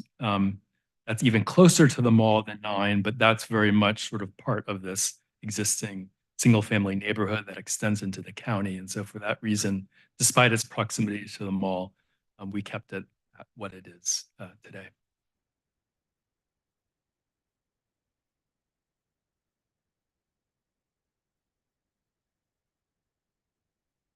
Any other thoughts, questions, or concerns?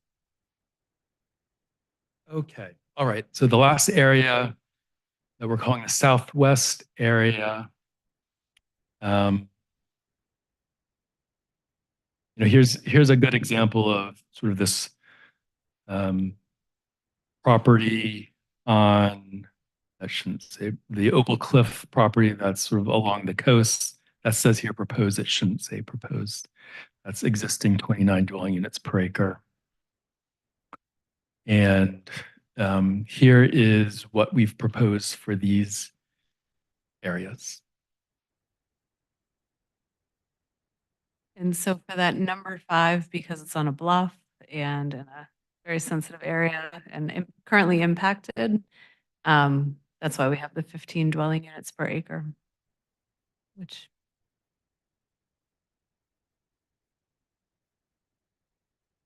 Any questions, comments, or concerns about this?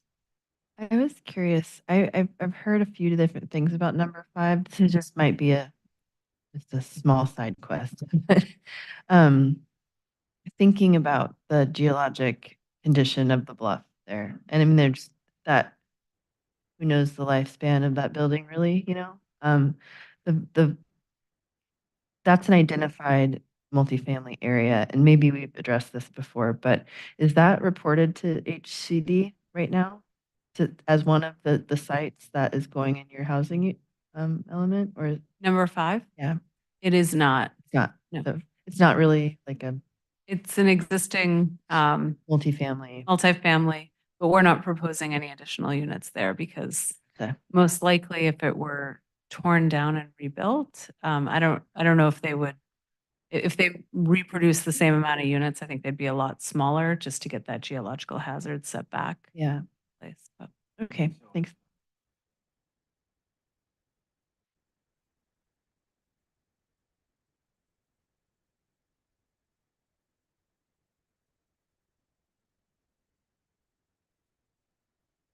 the allowed density right now is at 15 dwelling units per acre. So by keeping it 15, we're not going down. If we were to propose it at 10 dwelling units per acre, that would be going down. So you can, for the second column under allowed, we can't decrease any of those numbers in the second column.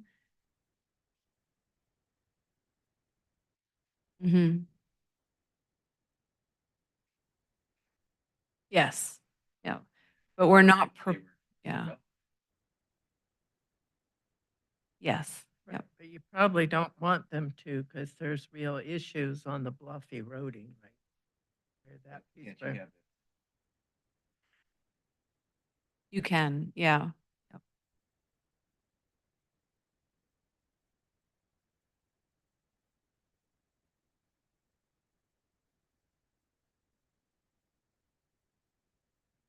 Sorry.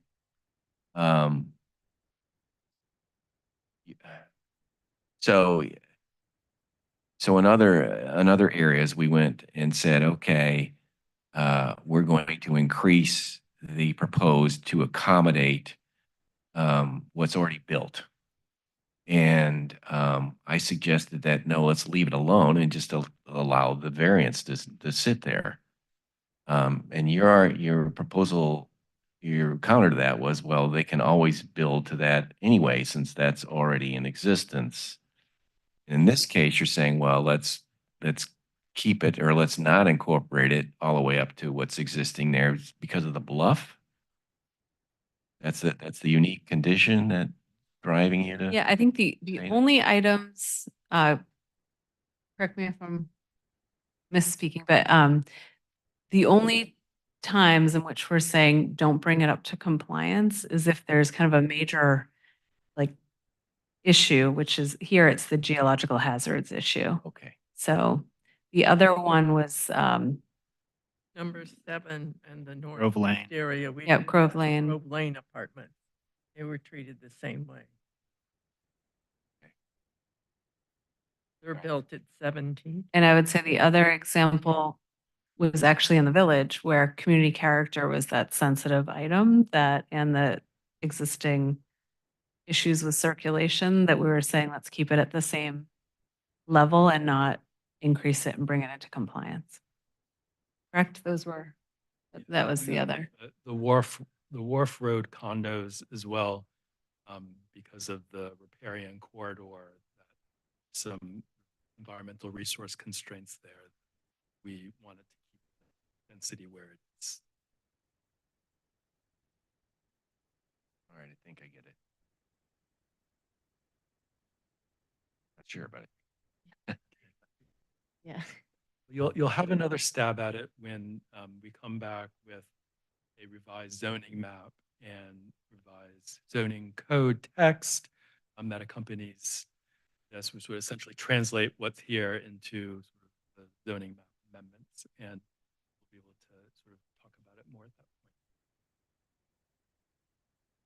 So I think that's all that we had for you tonight. And maybe I'll go back to our schedule to. So we will meet again July 18th with draft amendments to the extent that they're ready for you to look at. And then the complete draft amendments early August. And then you'll begin the more formal review process to make a recommendation to the city council by the end of September. There was much more to your presentation. The table, the housing element update, all your different zoning code amendments. That was going to be my next question for you. In reviewing, were you going to jump into the other table? I didn't have that as part of the presentation, but we can talk about it.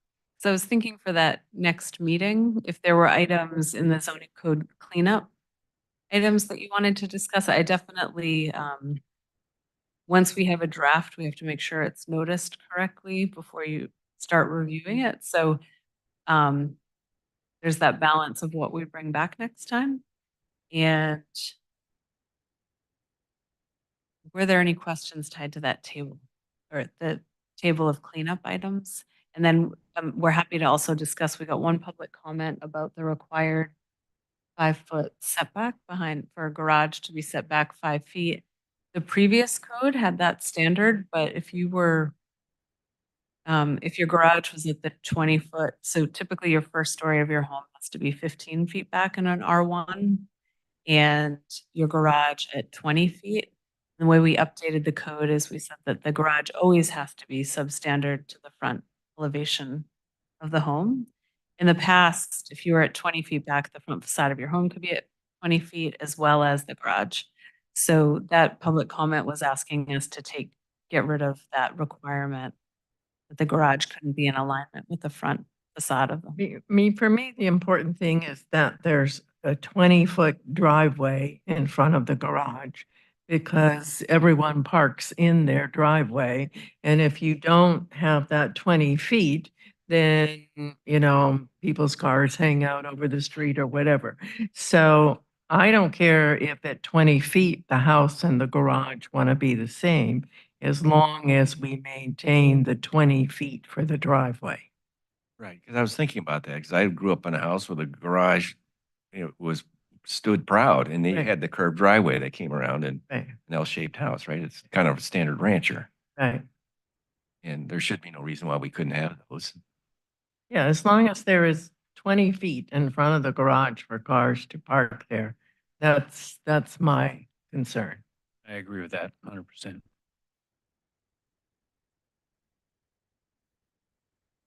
Any other items you'd like us to bring back or discuss? The one about the upper floor decks, the clarify 150 square feet is a cumulative of all decks for FAR calculation. I just wanted to make sure that that was just addressing the upper floor decks and not taking into account front porches, covered porches, covered side, portal coming in and out of, a garage. Any enclave doesn't count towards that FAR, that 150 square foot credit, just because just be like we're shortchanging. We'll bring that back. Okay, thanks. So, yeah, That was my understanding of what was intended. Yeah, Mhm. so any second floor deck, so I just wanted to make sure that that's shown, reflected. Thank you. I have a bunch of questions on those, but we're going to address those next time. Well, what specifically? Well, the roof illustration, I don't understand. That particular illustration looks like there's another story there, whereas opposed to, I think you're just trying to illustrate a roof access, which is what, just a stairway, or there's that, and a lot of little things like to go. I couldn't find a to go restaurant in the glossary. I saw takeout food and beverage. Is that the same thing as to go restaurant? I don't think cell-story windows, we need any requirement for that. I didn't see a definition for flat work. It's not in the glossary. I was So curious. These are all pending code amendments that we'll bring back to you and address your Okay, concerns, and you can review and provide us comments. Yeah, I think these little things will be easy for us to have completed by our next meeting, and they'll be ready for you then. very good. Thank you. I just had a question too on when I was reading through that same tab, there's a note in there about when we talked about the architectural review thing, and it was talking about that it wasn't unanimous. Is that something that's going to be, is that just for information purposes for us to remind ourselves of that? Or Yeah, I think that's an example of, where we wanted that reflected in the record of the outcome of that meeting. And so I think we've already been working on that, and you'll have those amendments at your next meeting to review. yeah, and that's the only item that was like, I think we were asked to vote on, and so that was out of all these things we've been going through all these months, that was one item that we were asked to vote on, and then it was I was just trying to track why it was highlighted that was the only item that was kind of voted on to go into the tab and then it's on the form trying to represent that. I was just trying to follow that. I think, Yeah. sorry. I think that's a good point. I think we should probably remove comments like that. I didn't catch that when it went through, but until we go to a vote and there's a record that we're creating, I think it would be, we don't have, that one was a really great debate and we found a middle ground there, and I think, yeah, we can remove that note. And I think if there's still highly controversial items to discuss, like we can always bring back multiple options, because we're here to find a solution on all items. So yeah, we can remove that, and that will be in our action minutes when it's voted on, right? So. Okay. Additional? No, go ahead. I was just saying additional comment. I had to. Go ahead. One thing, I know we went through the meeting minutes, and everything. How it seems like there's a lot of also discussion about in the mercantile about the bathroom. How was that handled and addressed? Is that just pushed off from a health department issue, and let the tenant handle it themselves? Or how was that addressed?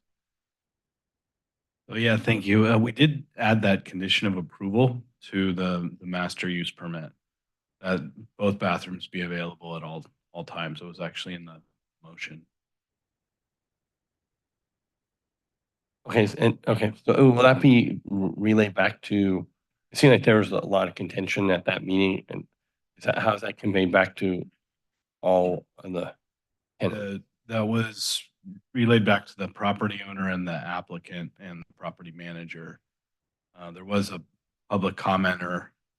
We did not send that updated letter to that person. And so, I didn't hear, we did not. There was a public commenter that was commenting about the mop sink use of the restroom. We did not send an approval letter to that person, but we did send to the property owner. Okay, I was just wondering if there a way like I'm just like trying to follow up, like when, I appreciate when somebody comes here with a public comment, and then is there a follow-up way that we can know that if city or we followed up, or, I mean, how does that, how do we handle that other than? Yeah, we can definitely provide the business owner a copy of the master program that was updated to have that condition. So that's available so we'd be happy to get you the copy of the updated conditions that are in the master sign program, or we can distribute it to the tenants there, so they're aware of the updates. I don't personally, I'm just saying, just for the tenants, when, when they seemed like there was some questions and all around, and I don't think it's any of our position to get involved in that, but just to follow up on the communication back to them that the city followed up and took care of it. That was my one comment. And then this is a total random question, and I apologize for it, but walking around down in the village now, we have a lot more vacant buildings. So if you come down Monterey, you turn on right on Cap Avenue, it goes, occupied, vacant, occupied, vacant, vacant. And I know we don't, I don't know if this falls in the planning per se, but is there a way that we could reach out, or a suggestion, reach out to the business owner, put them in contact with the maybe Art and Cultural Commission or something like maybe they can put some sort of decals or, some kind of like something that would look better across the windows than, like this weekend's a car show. And I think we're all trying to get Capitola back open over the whole thing of the storm and the good press, but what turned into bad press is Capitola back open. And, I don't know where that would really lie, but do you think there's any way that there could be some communication about trying to change the appearance of the village and maybe work with the BIA so it doesn't just look like vacant buildings, and then, which ultimately affects tax revenue and those sorts of things? So if it is vacant, there's, our sign standards are applicable to any signs that are within a certain distance of a window. So there is a way that property owners could dress up those buildings by having interesting like artwork or imagery set back from the window. But so when you look in, it just doesn't look like a sad, empty building. I think your suggestion to work with the BIA is a great one. And we actually have a working committee that meets with the BIA regularly. So I can suggest that to that committee to start that conversation.